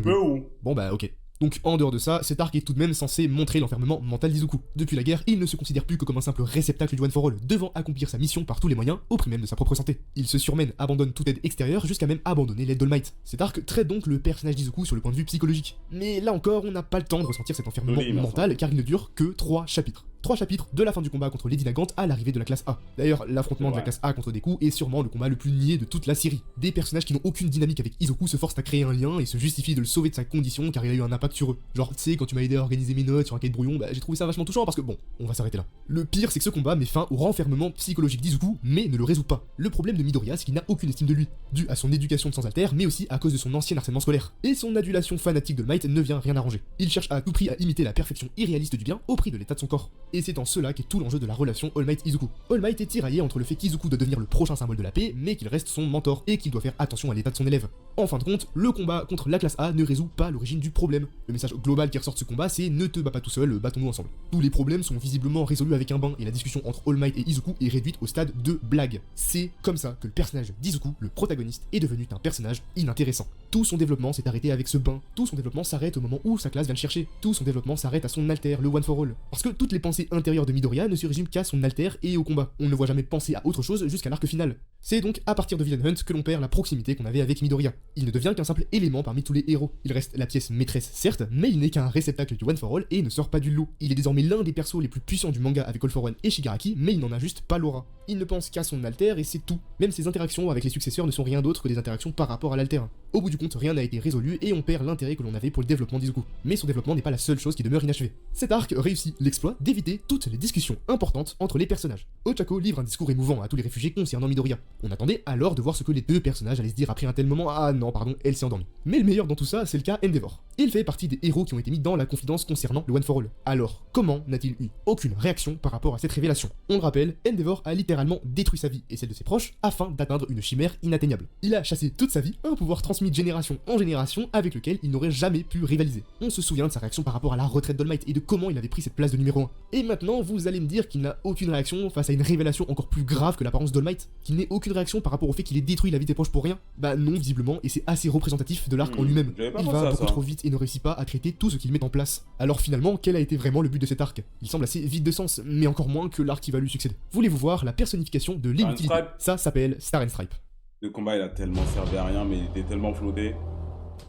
On avait parlé des problèmes liés aux conséquences Ouais, durant la il a guerre, tellement conséquences qui servi à rien, étaient mais il s'est visibles flotté à de travers fou, Twice frère. et Dabi. Mais l'arc Star and Stripe fait bien pire. En fait, il aurait très bien pu ne pas exister, que cela n'aurait eu aucune incidence sur le manga. All Might a fait appel au soutien des héros internationaux. Par conséquent, l'héroïne numéro 1 des États-Unis, Star and Stripe, entre sur le territoire japonais et fait face à All for One 2.0. S'ensuit un combat dantesque entre deux des personnages les plus puissants du manga, littéralement dans la stratosphère. Le combat se finit sur la mort de Star and Stripe. All for One n'a quant à lui pas réussi à s'emparer du New Order. Donc l'arc permet habilement de mettre un terme à deux problématiques. De 1, se débarrasser du New Order, un alter tellement surpuissant capable de modifier les lois de la réalité que l'avoir dans un camp ou dans un autre signifie la victoire assurée. De 2, il permet d'empêcher toute aide de héros international. La mort de Star and Stripe sonne comme un tremblement de terre. Les pays ne peuvent pas envoyer leurs héros les plus importants au risque de diminuer leur puissance, eux qui sont déjà affaiblis par leurs propres difficultés internes. Mais il y a un problème. L'arc résout des problématiques qui n'existaient pas avant l'arc. Il résout des problèmes qu'il a lui-même créés. Et je vais utiliser un comparatif pour m'expliquer. Prenons la mort de Twice. Il est un personnage que l'on connaît depuis presque le début du manga. Son personnage est développé tout au long du récit, et ce développement atteint son point culminant lors de l'éveil de son alter. Jusqu'ici, Twice ne pouvait pas se dédoubler lui-même. Il ne pouvait que dédoubler les personnes dont il avait pris les mesures. Et il ne pouvait pas le faire à l'infini, car les doubles devenaient trop faibles pour maintenir leur forme. Mais durant MVA, Twice éveille son alter et surpasse son traumatisme. Il peut désormais se dédoubler à l'infini, lui et toujours les personnes dont il a pris les mesures. C'est-à-dire toute la ligue des vilains. Mais ce qui rend ce pouvoir effrayant, c'est que les personnes dédoublées peuvent utiliser leurs alters. Couplez ça au fait qu'il peut donc les dédoubler à l'infini, sûrement fait le qu'il a l'un meilleur des pouvoirs alter, les plus puissants de tout le manga. Oui. Cet alter rend la victoire au héros théoriquement impossible. La mort de Twice par Hawks résout donc cette problématique. L'exécution de sa mort est réussie, il aboutit le développement de tout un personnage présent depuis le début du récit, tout en résolvant une problématique afin d'avoir une chance pour la bataille finale du côté des héros. Et c'est là qu'est toute la différence avec la mort de Star and Stripe. La mort de Star and Stripe règle des problématiques apparues du jour au lendemain qui n'étaient pas présents avant l'arc. Des problématiques qui Je vais auraient bien me d'ailleurs pu régaler être réglées sans sans même par qu'elles contre, apparaissent. avec le Dans combat, il va manga, commencer nous dans un expliquons mois, qu'All for One a des amis aux quatre coins de la planète. L'anime, Seulement il le va être trouve au sein stylé. des autres pays. Cela fait que les pays concernés sont j'espère. trop occupés à résoudre leurs difficultés internes pour aider le Japon. Ils ne peuvent donc pas envoyer leurs plus grands héros au risque de voir leur puissance diminuer. Cette explication, à elle seule, est largement suffisante pour supprimer la problématique des héros internationaux et donc la problématique du New Order. En plus de tout ça, Star and Stripe n'a objectivement servi à rien. Lorsqu'elle choisit de se sacrifier, elle active son alter afin qu'il soit désormais soumis à une nouvelle règle. La règle est la suivante, le New Order détruit les alters des autres. Sauf que elle n'a pas détruit les alters essentiels d'All for One et a juste semé un peu la pagaille au sein de son alter. La seule chose qu'elle ait faite, c'est donner 4 jours de plus pour que Shigaraki sert de réceptacle. Un sursis qui ne sert à rien, parce que dans tous les cas, All for One va vouloir transférer ouais. sa conscience lors de la bataille finale, sans que ça soit limité par la fameuse période de temps dont on nous parlait. En conclusion, dans le manga, l'arc Star and Stripe n'a strictement servi à rien. Il nous introduit un personnage et un alter apparu du jour au lendemain, et nous a peut-être offert l'un des plus beaux combats de la série, mais uniquement sur le plan technique, et non sur le fond. Sauf qu'Emasha n'est pas connu pour être un manga qui brille par la chorégraphie ou la technicité de ses combats. Si l'on C'est prend vrai. All Might contre All for One, on se dit qu'avoir un antagoniste qui possède une cinquantaine d'alters pourrait nous offrir un combat 4 fois plus spectaculaire que juste se faire gonfler le bras. Mais ce qui rend ce combat impressionnant et sa finalité impactante, c'est bien tous les enjeux et les conséquences que ce combat amène. Des origines de Toshinori Yagi à la chute du symbole de la paix. C'est comme ça que se construisait l'identité d'Emasha. Les combats font avancer les personnages, mais ils font surtout avancer le récit. Horikoshi a beau nous montrer un combat spectaculaire dans la stratosphère, il ne sert à rien. Il ne découle d'aucune préparation et d'aucune conséquence. Cet arc nous montre bien que l'un des points centraux du récit que sont les combats ont bel et bien perdu leur identité. Ah. On y est. Le meilleur final arc. d'Emasha, qui est d'ailleurs toujours en cours de parution au moment où j'écris cette vidéo. Si l'on fait un récapitulatif de ce qui mène à cet arc, on peut déjà tirer des conclusions inquiétantes. On arrive sur l'arc final étant le climax de la saga finale, et pour y arriver, il n'y a eu que 36 chapitres. C'est ridiculement peu. En comparaison, il y a eu 83 chapitres pour arriver au raid contre l'Alliance dans l'acte 1, et il y a eu 209 chapitres pour arriver jusqu'à la guerre de libération. Ce qui d'ailleurs rendait cet arc sur le moment très important, car il accompagnait des enjeux construits sur 209 chapitres. Mais maintenant, pour arriver à l'arc final, qu'est-ce qui a été construit? Il y a eu 36 chapitres regroupant des arcs vides de sens, traitant l'histoire en allant le plus vite possible. On a découvert le traître, donc on va appeler Shinso, qui ironiquement n'a même pas eu le temps d'entrer en filière héroïque, on se sert de son alter avec celui de Monoma, et voilà. Bataille finale. 5 chapitres, depuis la découverte du traître à la rencontre d'All for One. 5 chapitres pour poser les bases de l'arc le plus important de tout le manga. Mais bon, visiblement, on n'a pas le temps, il faut avancer et le manga doit se finir. C'est vrai que le traître, ça a été balayé très vite. Hein. Le meilleur arc, mais avec des problèmes. Ah, mais c'était ironique quand j'ai dit le meilleur arc. Au cas où, hein. Au cas où. C'est ironique. Je ne pense pas. Finir. La guerre finale. On est donc face à All for One et tout le monde se ramène pour la bagarre générale. On apprend que Monoma a réussi à maîtriser l'alter de Black Mist en moins de 4 jours et qu'il peut donc l'utiliser pour ramener absolument tous les héros importants. Tous les vilains les plus dangereux vont être divisés en groupes en les séparant pour avoir une chance de gagner. Parce qu'affronter All for One et Shigaraki ensemble, bah c'est pas tenable. Donc des groupes de héros et de vilains vont être téléportés dans des endroits différents. Deku qui est censé affronter Shigaraki va se faire emporter par Toga sans que son sens du danger ne s'active. Et c'est globalement comme ça que tous les affrontements vont débuter. Endeavor et Hawks contre All for One, Mirko Bakugo, Best Genius, Headshot et le Big 3 contre All for One 2.0, Todoroki et Tenya contre Dabi, Ochako et Tsuyu contre Toga, et Deku qui doit trouver un moyen pour retourner affronter Shigaraki alias All for One 2.0. L'arc final, c'est la synthèse de tous les problèmes depuis le début du troisième acte. Il révèle surtout l'un des défauts majeurs qui explique pourquoi l'histoire ne tient désormais plus debout. Un défaut qui n'était pas présent avant. C'était même une grosse qualité qui caractérisait l'ancienne identité des machas en dehors de ces combats. Ce point super important qui explique en grande partie la chute des machas s'appelle l'échec de la procédure narrative.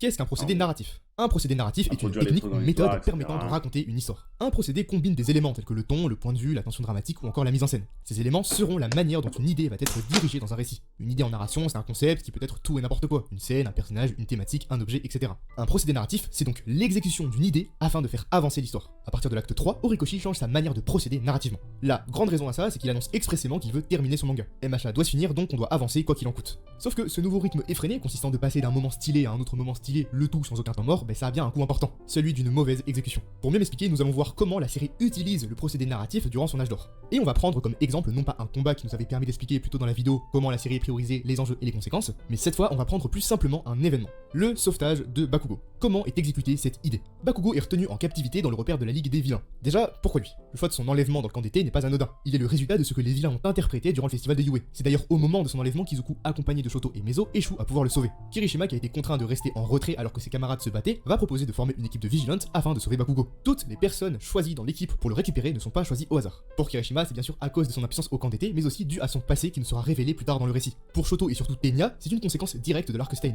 Et enfin pour Yaoyorozu, c'est bien évidemment car il est la pièce maîtresse du plan, mais aussi pour ce que lui a dit Shoto dans l'arc de l'examen final. Tout fut méticuleusement préparé jusqu'à celui qui tendra la main à Bakugo pour s'enfuir de la bataille. Pourquoi Kirishima spécifiquement? Parce qu'encore une fois, cela résulte de la relation qu'il a entretenue avec lui durant les arcs précédents. Que ce soit... Bon, après ça, c'est juste pour faire du style dans la scène. Hein. Peu importe qui aurait tendu la main à Kirishima, à Bakugo, il aurait quand même sauté pour prendre la main, il est pas si con que ça. Mais en soi, pour la scène, pour la symbolique, c'est vrai que ça soit mieux que ça soit lui. Soit lors de l'attaque du SCA ou pendant le festival de Yue. Absolument tout, du choix des personnages qui composent l'équipe au choix de celui qui va tendre la main et le résultat d'événements dans les arcs précédents. Événements qui vont s'interconnecter et expliquer pourquoi ces choix ont été faits et pourquoi ils sont déroulés avec ces personnages précisément. On a la préparation, décision et exécution. Le sauvetage de Bakugo est le parfait exemple d'un bon procédé narratif, de comment la série exécutait l'idée d'un événement avant l'acte 3. Parce que à partir de cet acte 3, Horikoshi change drastiquement la recette. Et c'est l'une des plus grosses raisons de la déchéance des machas. La nouvelle manière dont Horikoshi procède ruine la majorité des événements introduits. Et ça a bel et bien commencé avec la finalité de l'arc de la guerre, notamment avec le retour de Mirio. Il apparaît en fin de chapitre en tant que cliffhanger. Le pourquoi du comment nous est expliqué dans le chapitre suivant avec un flashback de 2 pages. Et ça a été la même chose pour l'apparition de Lady Nagant, de Gentle Criminel, des élèves de Shiketsu et même avec le déroulement du plan pour introduire la bataille finale. Non mais il sait ce qu'il dit. dit. C'est un gros problème. Il sait ce qu'il dit. dit. De Bakugo, mais adaptons-le en version fin du manga. C'est vrai qu'il dit des vraies choses, c'est vrai. Il sait ce qu'il dit. La scène de l'hôpital, leur arrivée à Kyoto. Non, franchement, avant le début de la vidéo, je me suis dit, vas-y, je vais sans doute pas être d'accord avec lui sur la plupart des choses. Je vais voir l'éteindre, s'il le faut. Mais il sait ce qu'il dit.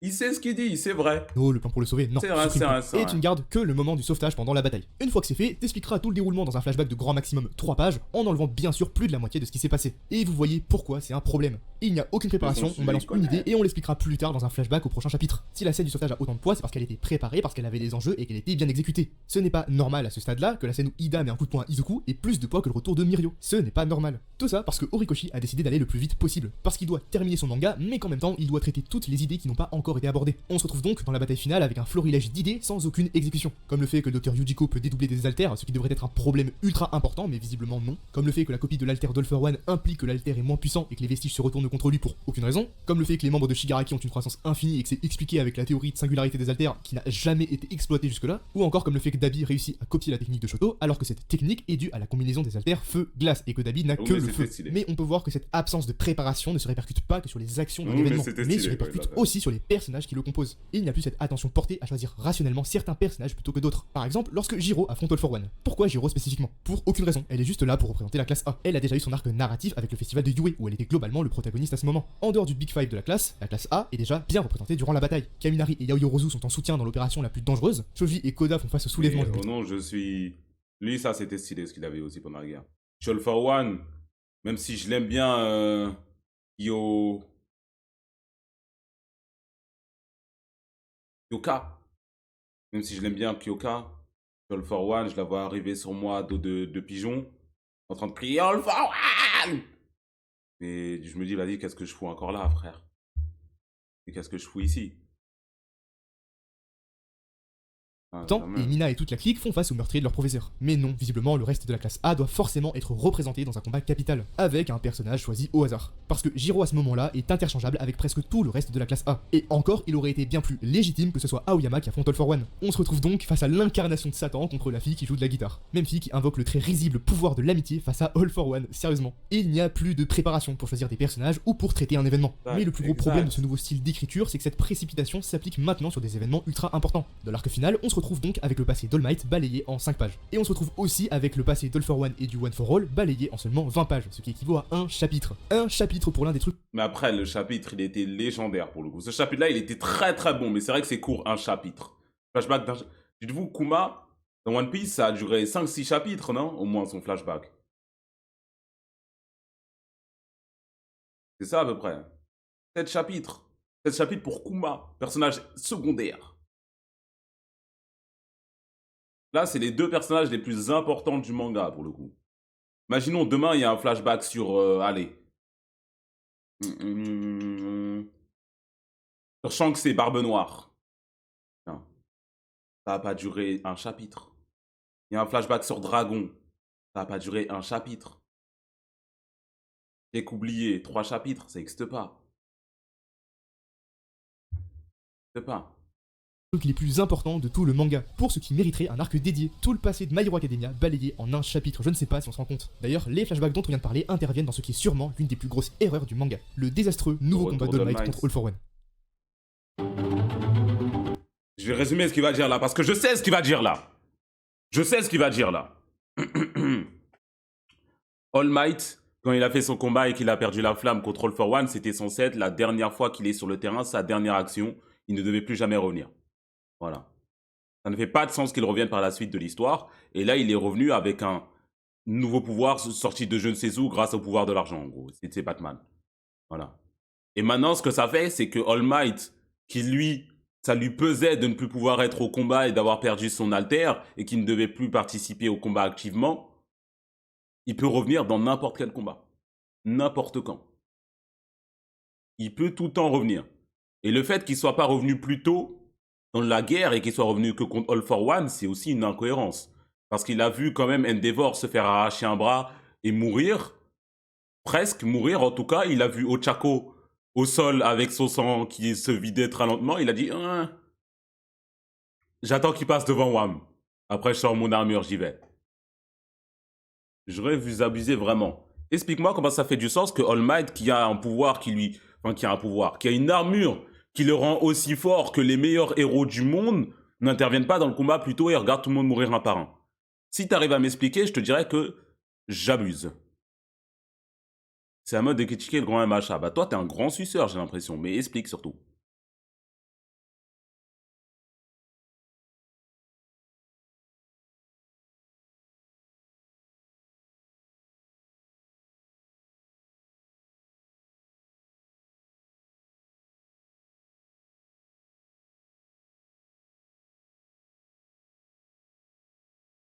Mais ça, il est là, hein.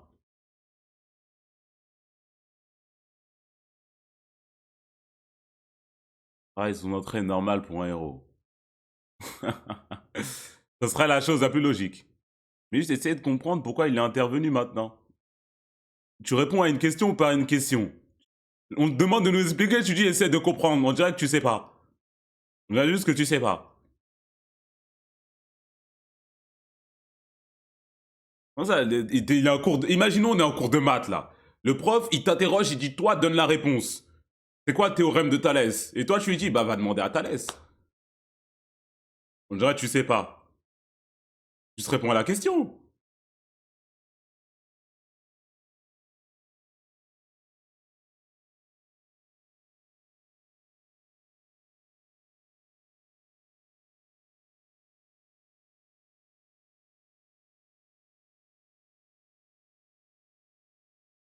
Les gambergers.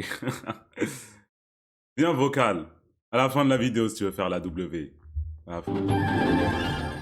Au début du manga, on nous présente le personnage d'All Might. Il est le super-héros numéro 1 du Japon, et il est le pilier de tout un pays, le symbole de la paix. Son existence, à elle seule, réduit le taux de criminalité du Japon à seulement 3%. Il est la représentation irréaliste du bien parfait, considéré comme le plus grand héros de tous les temps. All for One, Mais son il est némésis, censé est pour lâcher lui la le terrain, représentation du frère. mal Il est parfait. censé laisser C'est durant des l'affrontement coups. qu'il va livrer contre ce dernier à Kamino qu'il prend sa retraite. Il doit passer le flambeau à son successeur. All Might n'est plus, c'est désormais à Toshinori Yagi de continuer à vivre sous l'ombre d'All Might. Tout le développement de son personnage se base sur comment vivre après avoir été All Might. Comment devenir un mentor, un simple civil qui fait désormais partie des gens à protéger. Car il a passé le flambeau à son successeur, Izuku Midoriya. Successeur qui va d'ailleurs faire évoluer sa conception de l'héroïsme. Tout l'enjeu n'est plus de vaincre les vilains avec un gros coup de poing dans la gueule, comme son idole l'a toujours fait, mais de comprendre pourquoi ils sont devenus comme ça. D'ailleurs, tout au long de la série, la définition de l'héroïsme en tant que tel va évoluer. Et il n'est plus question de seulement combattre, mais il est désormais question d'apprendre en tant que professeur, de construire des objets de soutien avec la filière assistance, ou encore de partager et propager l'espoir avec la filière gestion. Tout cela constitue une notion de l'héroïsme aussi vaste qu'elle ne l'a jamais été. Une nouvelle notion qu'All Might va devoir intérioriser, lui qui n'est plus le surhomme qu'il était autrefois. C'est d'ailleurs ce que va traduire la discussion qu'il a eue avec Aizawa. All Might ne supporte pas de vivre en étant désormais impuissant.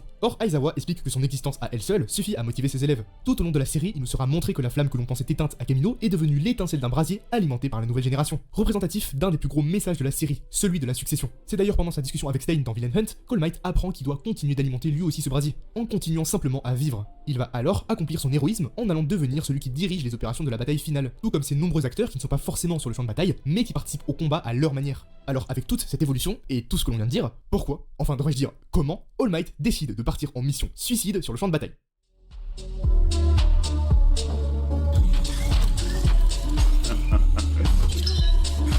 En une seule action, le développement de tout un personnage construit pendant des années vient d'être ruiné, comme pour Shigaraki. Comment expliquer que tout le message de succession de la série et d'exprimer son héroïsme autrement en vient à se mettre sur le champ de bataille et devenir Iron Man, tout en expliquant qu'après tout, ce combat a toujours été le mien, venant bousiller encore une fois absolument C'est ce que je disais.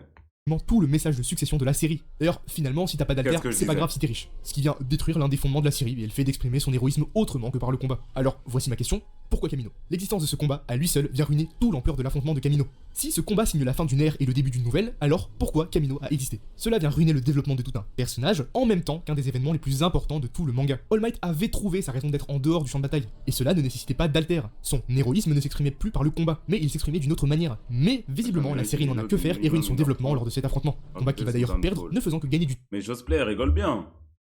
Là, Jutsu Kaisen, c'est parce que c'est trop récent ce qui se passe. Attends la fin de Jutsu Kaisen et crois-le que la vidéo, elle va faire 1 heure à peu près. Sois-en sûr. Sois-en très très sûr. Du temps pour le réveil de Bakugo. Ah oui, c'est vrai, le fameux cas Bakugo. Après que Deku se soit fait enlever par Toga, les héros se retrouvent dans une situation assez délicate. Ils vont devoir tenir tête à un demi-dieu sans la seule chose pouvant en venir à bout, à savoir l'héritier du One for All. S'ensuit un combat où chacun des héros présents tentera d'égaler Shigaraki en vain. Ces derniers n'arrivent pas à lui infliger ne serait-ce qu'une blessure importante, même privé de son alter. Malgré les assauts du Big Three, Headshot et Mirko, rien n'y fait. Mais un individu en particulier aux portes de la mort n'abandonne pas le combat. Dans le chapitre 362, Bakugo se tient debout, sévèrement blessé mais décide tout de même d'entamer un ultime assaut. Et c'est là que l'alter de ce dernier va s'éveiller. Les gouttes de nitroglycérine qu'elle génère habituellement sur ses pommes vont se propager dans l'intégralité de son corps, ayant pour conséquence Je ne peux qu'en rire de ça là. Je ne peux qu'en rire. Je me suis déjà trop énervé. Je ne peux de plus qu'en démultiplier rire sa vitesse maintenant. et sa puissance. C'est en repensant au chemin parcouru de sa relation avec All Might Hassel avec Deku qu'il Attendez, tente un c'est assaut un peu de suicidaire One pour Piece. enfin blesser C'est physiquement fini. Shigaraki. Mais ce dernier fait littéralement exploser le cœur de Bakugo en laissant son cadavre derrière lui. Le chapitre 362 fut une nouvelle bouffée d'air frais. Il est le chapitre qui se démarque le plus d'une cinquantaine sorties après la guerre de libération. Le personnage le plus populaire de la série vient de mourir, et cette mort dans l'univers des machas signifie énormément. Elle symbolise un nouvel échec de la société super-héroïque. La mort de Bakugo, c'est avant tout celle d'un enfant prodige, un personnage qui n'est pas arrivé au terme de son développement, mais qui meurt bien trop tôt. Un personnage qui avait encore tant de choses à... Exact. Exact. C'est vrai. C'est ça qui s'est passé. C'est la dramaturgie.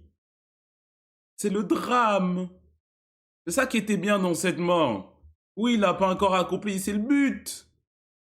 prouver, propulsé Quel par le but rêve d'obtenir la place numéro 1 de son idole. Mais en l'espace d'un instant, tout s'arrête. Bakugo a toujours été un pur produit de la société des super-héros. Il est un enfant né avec un alter privilégié, méprisant les plus faibles et les sans alter. Tout ça en n'ayant que pour objectif d'avoir le statut de Oh, numéro les 1, gars, reposant s'il était uniquement sur mort. son talent et sa... Ça aurait été du gâchis, et c'est le but de la mort. C'était le but de cette mort-là. Y a pas tout le monde qui peut devenir le personnage principal, GOAT, plein potentiel, tout. Non, il y a des prodiges, ils meurent. Et tout. sa supériorité par rapport aux autres. Ça Une des raisons t'attrape, pour t'es là, lesquelles- tu penses que c'est him, c'est pas him. Mais c'est him au final. Parce qu'il a battu le personnage le plus puissant du manga juste après, mais bon.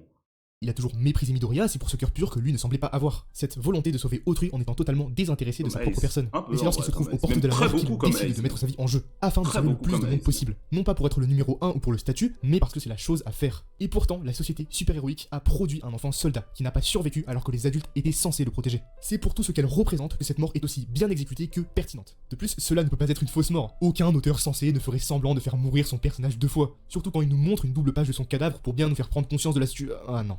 Dans le chapitre 364, le héros numéro 4 Héros numéro 1. Numéro 1. Numéro 1. C'est le GOAT. du Japon, Headshot, décide de se pseudo-sacrifier afin de réanimer Bakugo. Et on tient parmi toutes celles qui Ah non, non, non, pas ce pseudo-sacrifié. Il devait sacrifier sa vie. Il n'y est même pas arrivé. Il devait sacrifier sa vie. sûrement la pire décision scénaristique de tout le manga. On va déjà se questionner sur la pertinence de ce choix. Il n'y en a pas. À première vue que le héros numéro 4 du Japon se sacrifie pour un gosse tombé au combat, le tout face à un demi-dieu réduisant donc encore plus les effectifs pour que la réussite de cette opération ne soit pas garantie, semble tout de même une idée assez saugrenue. Cette décision met donc en danger les autres Ah, personnages. mais attends, il met pas tout dans le contexte. Le gars qui est en train de lui sauver sa vie, c'est un ninja, là. Hein, c'est un ninja qui se transforme en cœur, là. Et il utilise une bulle pour désinfecter la plaie. Une bulle qui était dans sa poche, que Wash lui a donné. Un autre héros. Il lui a donné off-screen, aussi. Un peu avant. Il a dit ciao, Kaou. Prends ça avec toi, t'inquiète. Ça va être utile. Sur le champ de bataille, tout en ne garantissant pas la réussite de l'opération. Et puis admettons que Bakugo soit réanimé, qui te dit qu'il ne va pas exactement se refaire tuer comme il y a moins de 5 minutes. Mais admettons, maintenant on va se questionner sur le choix du personnage. Pourquoi c'est précisément Headshot qui se sacrifie pour sauver Bakugo? Pour aucune raison. Il y a aucune raison. Ils ont aucun lien, les deux. Ils ont aucun lien, ils ont aucun lien. Je sais même pas s'ils ont déjà parlé une seule fois. C'est juste c'est un héros, du coup il est là, il le sauve, quoi, normal. Parce que c'est un héros, en fait. Aucune, frère. Encore Best Genie, s'il était juste à côté, pourquoi pas il transforme son cœur en jean. Ça aurait rendu au moins ça moins pire. Mais bon. Et tout à l'heure, il n'y a plus aucune préparation quant au choix des personnages. Bakugo et Headshot n'ont aucune dynamique. Ils ne se sont jamais adressé la parole de tout le manga. Attendez. Varchek.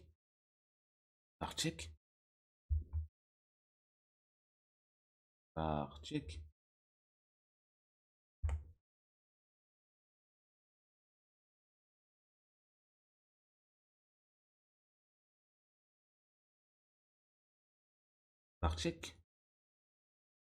3 septembre 2022. Donc, pour résumer, le ninja dont on n'a rien à foutre, qui a eu zéro interaction avec Bakugo, sacrifié en se transformant en cœur avec son pouvoir de s'affiner pour le faire rival avec une bulle sortie de sa poche que Wash lui aurait donné. J'avais mentionné avant ça. Pensez que le fait que Headshot n'ait pas de réel est un mauvais élément du chapitre, c'est vraiment ne rien avoir compris au propos du manga et du chapitre. Par pitié, faites fonctionner vos putains de cerveaux. Répondu. Explique-moi alors au grand Manito en quoi c'est sérieusement bien que ça soit Headshot qui se sacrifie. Donc pour toi, je propose ce chapitre et sur quoi Origi a voulu insister, ce serait que vous attendiez en faisant sacrifier Headshot. À vous lire, on aurait l'impression que c'est ça le propos du chapitre et l'important alors que c'est du second plan total. J'ai mentionné 4 choses dans mon tweet, réponds à la question. En quoi c'est intéressant? Je réponds toujours pas à la question. Ah, comme le gars dans le chat tout à l'heure. Comme le gars dans le chat, d'après toi, pourquoi est-ce que je pense que c'est intéressant? Je te laisse développer. Un peu comme le gars dans... Bizarrement, les gens, quand ils disent de la merde, on les met devant les choses, devant les propos. Il y a très peu de réponses.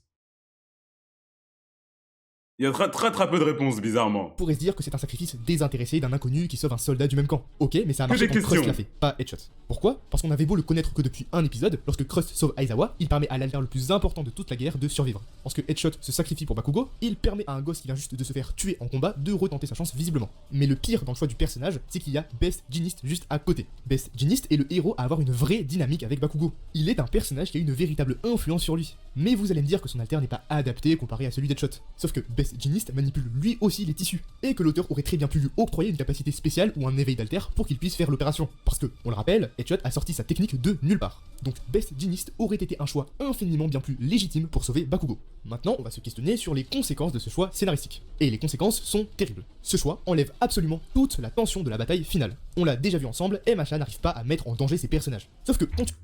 Varchek. Dernière Varchek, j'ai l'impression. Attendez, hop.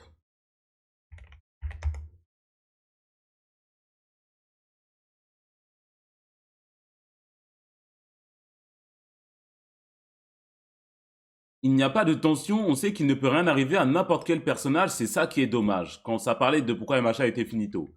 Dès qu'un personnage est dans une mauvaise posture, ceux qui connaissent le manga à ce stade s'attendent juste à voir quelle pirouette Ori va sortir pour les sauver, pendant que les suceurs, enfin bref, restaient branchés. Ceux qui essaient de nous faire croire que 1-1-1 va mourir, vous retournez leur veste pour vous dire qu'en fait c'est bien qu'il ne meure pas, restez branchés. Et c'est arrivé. Dans mes notes depuis une semaine, vos crades sont vides et faciles à lire. Tu tues le personnage le plus populaire de la franchise, là c'est plus la même musique. En plus de lui donner une mort bien exécutée, tu réinstalles toute la tension, en plus de rehausser considérablement le niveau des enjeux. Mais non, même un personnage qui se fait Le littéralement... mec qui a fait la vidéo, il a juste pris tes tweets. Non! C'est comme si... Imagine, demain, il y a un gars, il dit que le ciel est bleu.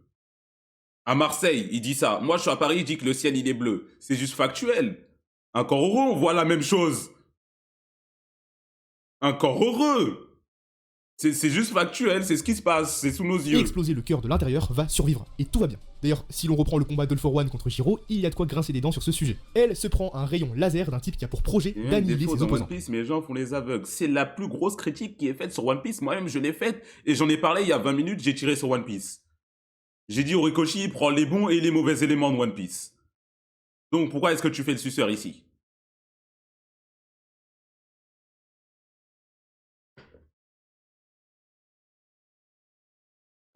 Pas toi en l'occurrence, tout le monde le dit. Tout le monde va One Piece sur ça. Tout le Elle monde se sait prend que c'est donc pas de bon. plein fouet une combinaison d'altères surpuissants et ne perd qu'une oreille. Pour rappel, hein, une attaque du genre contre le plus grand héros de tous les temps, ça donnait ça.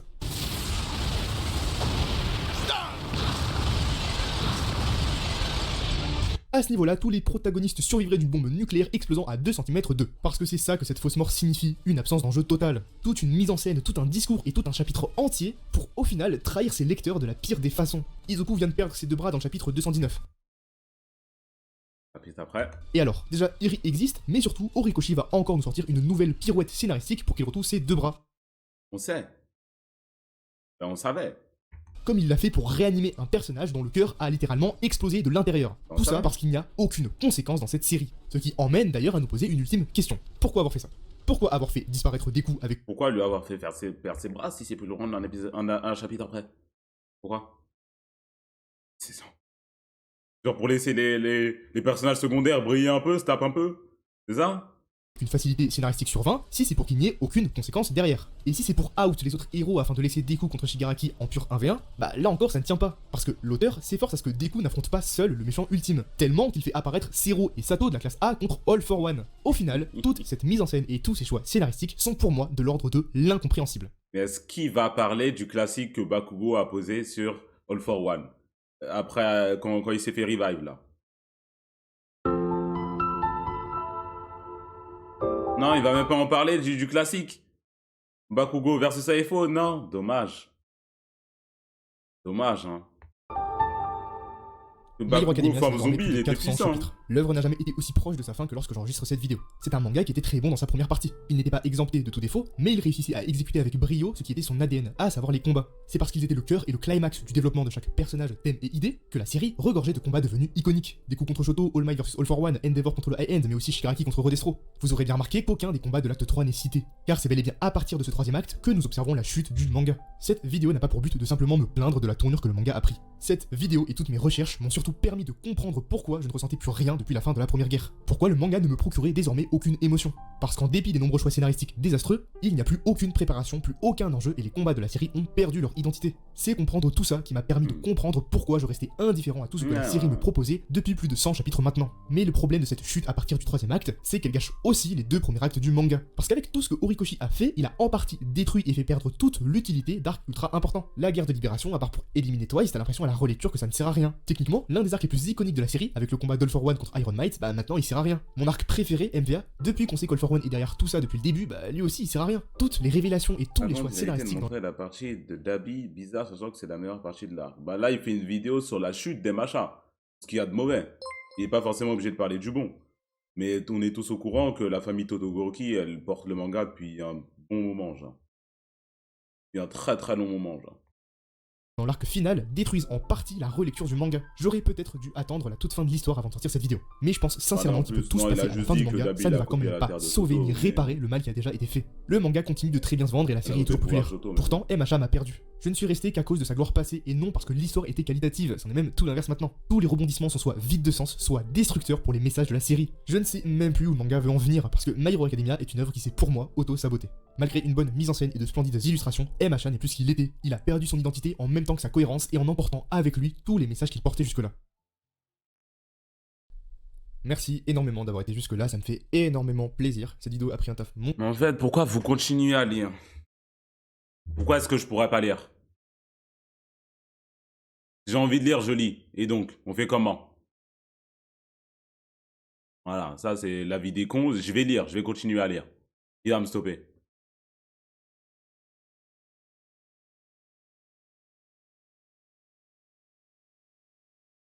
C'est bon? Ok, carré, je mets mon like sur la vidéo, je m'abonne. Très bonne vidéo. Hein. Tenez, je mets le lien dans le chat. Allez mettre beaucoup de likes. Hop. Tenez. Très bonne vidéo. Kumo, je t'interdis de lire MHA. En tant que CEO, moi, je t'interdis toi maintenant. On fait comment? Mais je comprends pas. En gros, on est forcé, si on lit un manga, de sucer sa bite. C'est ça à peu près. Une idée de cracher dans le manga qui t'a fait step up. Je ne dois rien au Rikoshi. Reprends tous tes abonnés, je m'en bats les couilles. Voilà. Si c'est bien, je dis que c'est bien. Si c'est moins bien, je dis que c'est moins bien. C'est la grosse différence entre toi et moi. Toi, t'es un suceur, moi, non.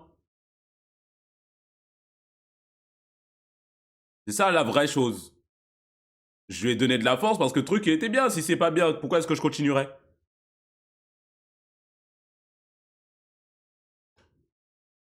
Ah bah non. Bah non, bah c'est facile.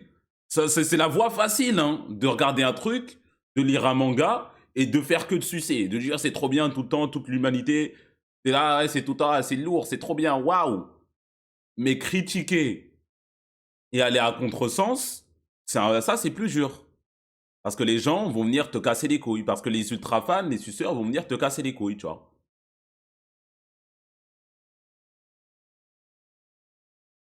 Ça le problème. Ça le problème quand les gens suivent des mangas comme ça suit des clubs de foot. Voilà, ils sont obligés d'être toujours du côté du club. Ça marche pas comme ça, c'est une œuvre. C'est bon, c'est pas bon, c'est pas bon. Que ça soit JJK, One Piece, MHA, on va le dire. Pareil, je suis dans une boucle là. Hein.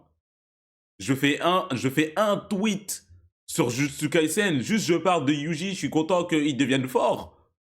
Ça dit, ah, t'as pas honte, tu critiques MHA et tu suis Jujutsu Kaisen. Ah wesh. Bon, je réponds pas au tweet parce que je m'en bats les couilles. Je suis là, wesh. Pas le droit de dire qu'il t'a il est devenu fort. J'ai pas le droit. Je suis là, je fais un tweet où je tag Jujutsu Kaisen sous le tweet. Et t'en parles pas des machins, hein, à quel point c'est devenu nul. Je ne peux plus gagner. Je ne peux plus gagner, mais je vais continuer comme ça, moi. Je m'en fous. Voilà. 2 poids, 2 mesures. Pareil, aussi, encore un exemple. Tout à l'heure sur le stream d'Akai, quand il y avait des guerres Naruto RP, il y a des fois quand j'étais du côté des gens, ouais, vas-y, Kumo, dis les termes, mais au moment où j'ai donné un avis qui n'allait pas dans leur sens, ouais, c'est bon, lâche ça, blablabla, retourne à Suna, blablabla. Ça ne marche pas comme ça, la team. Ça ne marche pas comme ça. Tu ne peux pas prendre juste ce que tu aimes bien et fermer les yeux sur ce qui est mauvais. Ça ne marche pas comme ça pour moi, en tout cas. Essaye d'être juste et de faire la part des choses. Voilà. Et c'est comme ça que vous devriez consommer vos œuvres, vous aussi.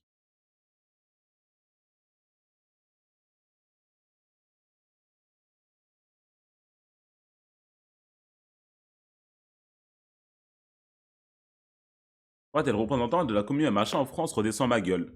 Bah, si, c'est moi. Si, c'est moi. Si, tu es devant la bonne personne, c'est moi. Qui d'autre? Qui d'autre? Qui d'autre si ce n'est pas moi? Ah. Who? It's me. I'm that guy. Kai, malheureusement, Kai. C'est le représentant, mais c'est l'ancien, surtout. Que j'ai eu plus de buzz que lui, à un moment, Kai. C'est mon gars, Black Kaizoku, hein. Mais j'ai eu ce buzz qu'il n'a pas eu. J'ai eu ce buzz qu'il n'a pas eu. On attend le vote. Vas-y, viens dans mon Discord. Viens dans mon Discord. Viens dans mon Discord. Parce que sur ton Discord ou sous le truc. Viens dans mon Discord. Tu veux cette attention, on va te la donner pour une fois. C'est Dof là.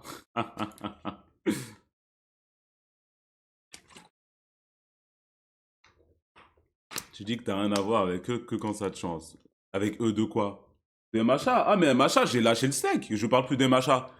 Tu me vois souvent parler des machas. En tout cas, j'ai été ce visage. Et je le suis peut-être toujours.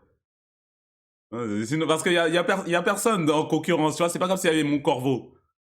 Ils sont dans leur zone, ils font des trucs One Piece. Sur un machin, il y avait personne. Donc bon.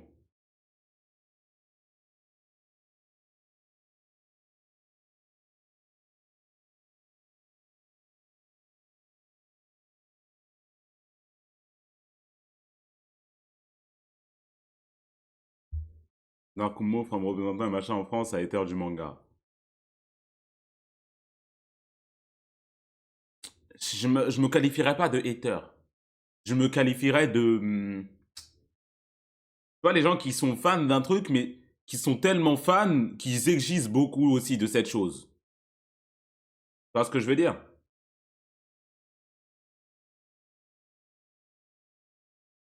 Un puriste. Ouais, ouais. Peut-être puriste, ouais.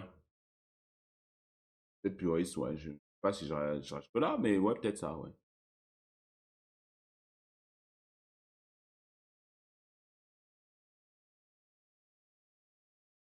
Du coup, maintenant, tu lis un machin, c'est quoi tes ressentis? Je lis par respect. Et s'il y a des bons trucs, je suis content. Sinon, ah, hein. Je pense qu'il y a de bons à prendre. De toute façon, j'en attends plus grand-chose. C'est vrai que j'étais un peu ce puriste, mais maintenant, j'en attends plus grand-chose, en fait. Je sais comment ça va se dérouler à peu près.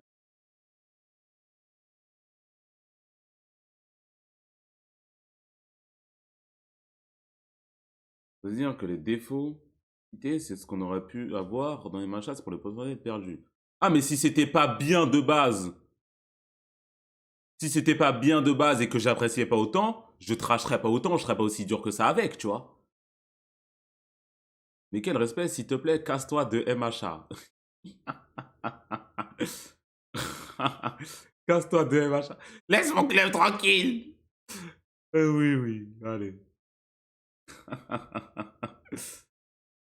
Oh là là.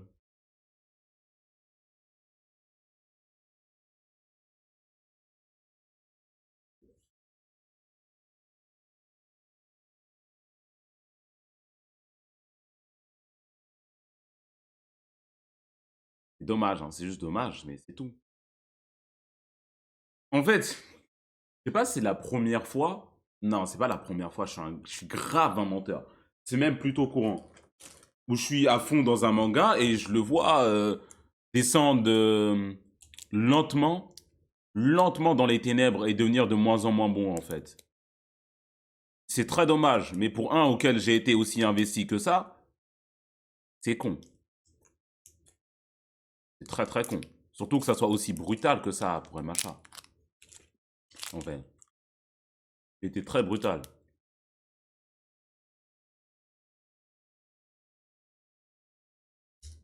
La fin de Naruto. Mais je n'ai pas fini Naruto, hein. Officiellement, ce qui s'est passé, c'est que Naruto, je regardais l'animé en VOSTFR en ligne. C'était pendant la Grande Guerre Ninja, ça me pétait les couilles, c'était trop lent.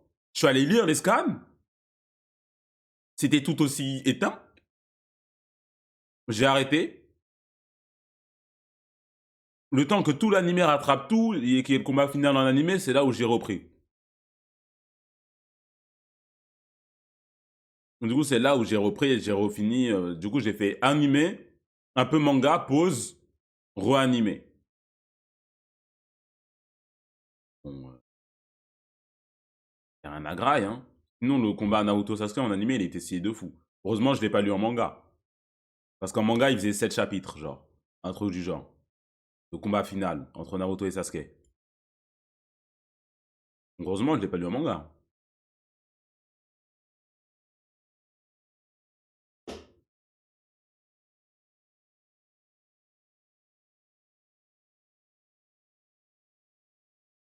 Meilleur combat de l'anime. Ouais, ouais, avec Kakashi Obito. Donc le Suikasen est dans cette phase actuellement. Depuis un long moment. Pas actuellement, depuis un long moment. Depuis, depuis le retour d'un des personnages. On va dire ça.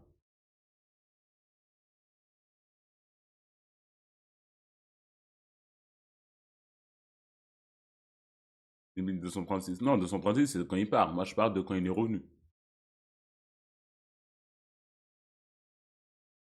À partir de ce moment-là.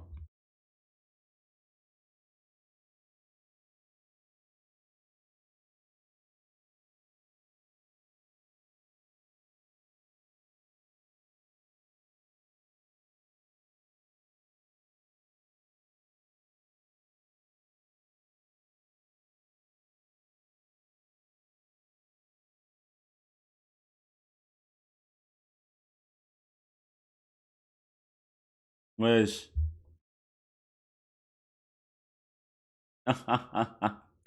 Wesh. Melchior. Melchior, c'est comment ça le met sur Twitter en flou. Mais wesh. Wesh, c'est pas ça. Avec une fan du Barça en plus. Wesh. Qu'est-ce qui se passe? Bayer Leaks.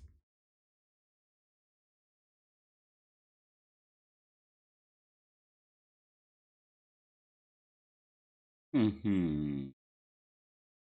Mhm.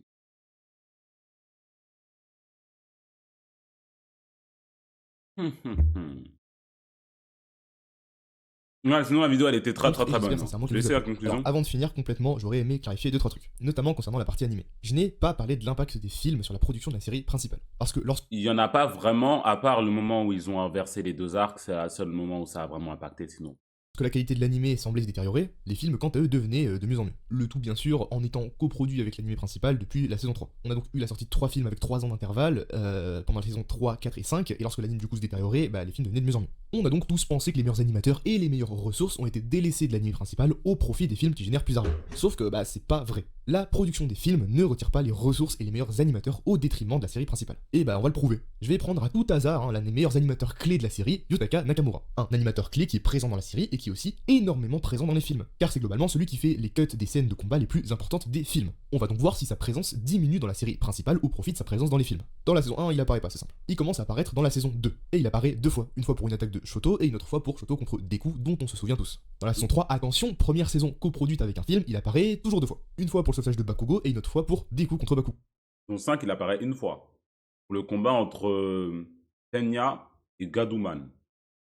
Pour la saison 4, saison qui est aussi coproduite avec Heroes Rising, il apparaît encore 2 fois dans la série. Une fois pour Deku versus Overall et une autre fois pour un cut de 2 vilains qui se battent dans un épisode random. Ah, pour la catastrophique saison 5, coproduite avec Heroes Mission, il apparaît toujours 2 fois. Une fois quand Tenya active son Ultra Recipro Burst et quand Shigaraki éveille son Alter. Et pour finir la saison 6 où il apparaît toujours 2 fois encore. Il apparaît pour Lady Nagant contre Deku, sauf que cette deuxième apparition, elle est en tant qu'animateur clé dans l'opening 11. Alors, est-ce que j'aurais trade son apparition dans l'un des meilleurs openings de la série pour qu'il apparaisse effectivement lors de Deku contre Shigaraki? Bon, là ça me débat. Mais toujours est-il, bien que Nakamura soit celui qui les cuts les plus impressionnants dans les films, sa présence dans la série principale ne diminue pas, prouvant donc que les films n'ont pas l'impact négatif dans l'animé que les gens prétendent dire. Ensuite, concernant la partie manga, je n'ai pas parlé de l'état de santé de Rikoshi, parce que certes il a eu des problèmes de santé énormes qui faisaient qu'il sortait genre des chapitres d'à peine 8 pages, mais est-ce que ces problèmes de santé sont vraiment la cause de ses choix scénaristiques et de la précipitation soudaine de l'histoire? Bah là encore on sait pas vraiment, surtout que d'un autre côté, à l'inverse, ses illustrations sont devenues de mieux en mieux. Donc j'avais pas envie d'affirmer quelque chose dont j'étais pas sûr dans la vidéo. Et j'en ai fini, merci énormément de m'avoir écouté jusque là. Abonnez-vous et likez la vidéo, ça me ferait énormément plaisir, et surtout pour aider à monter la chaîne qui est encore toute petite.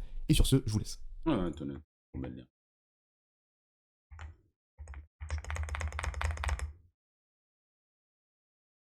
Salle pour débat, non.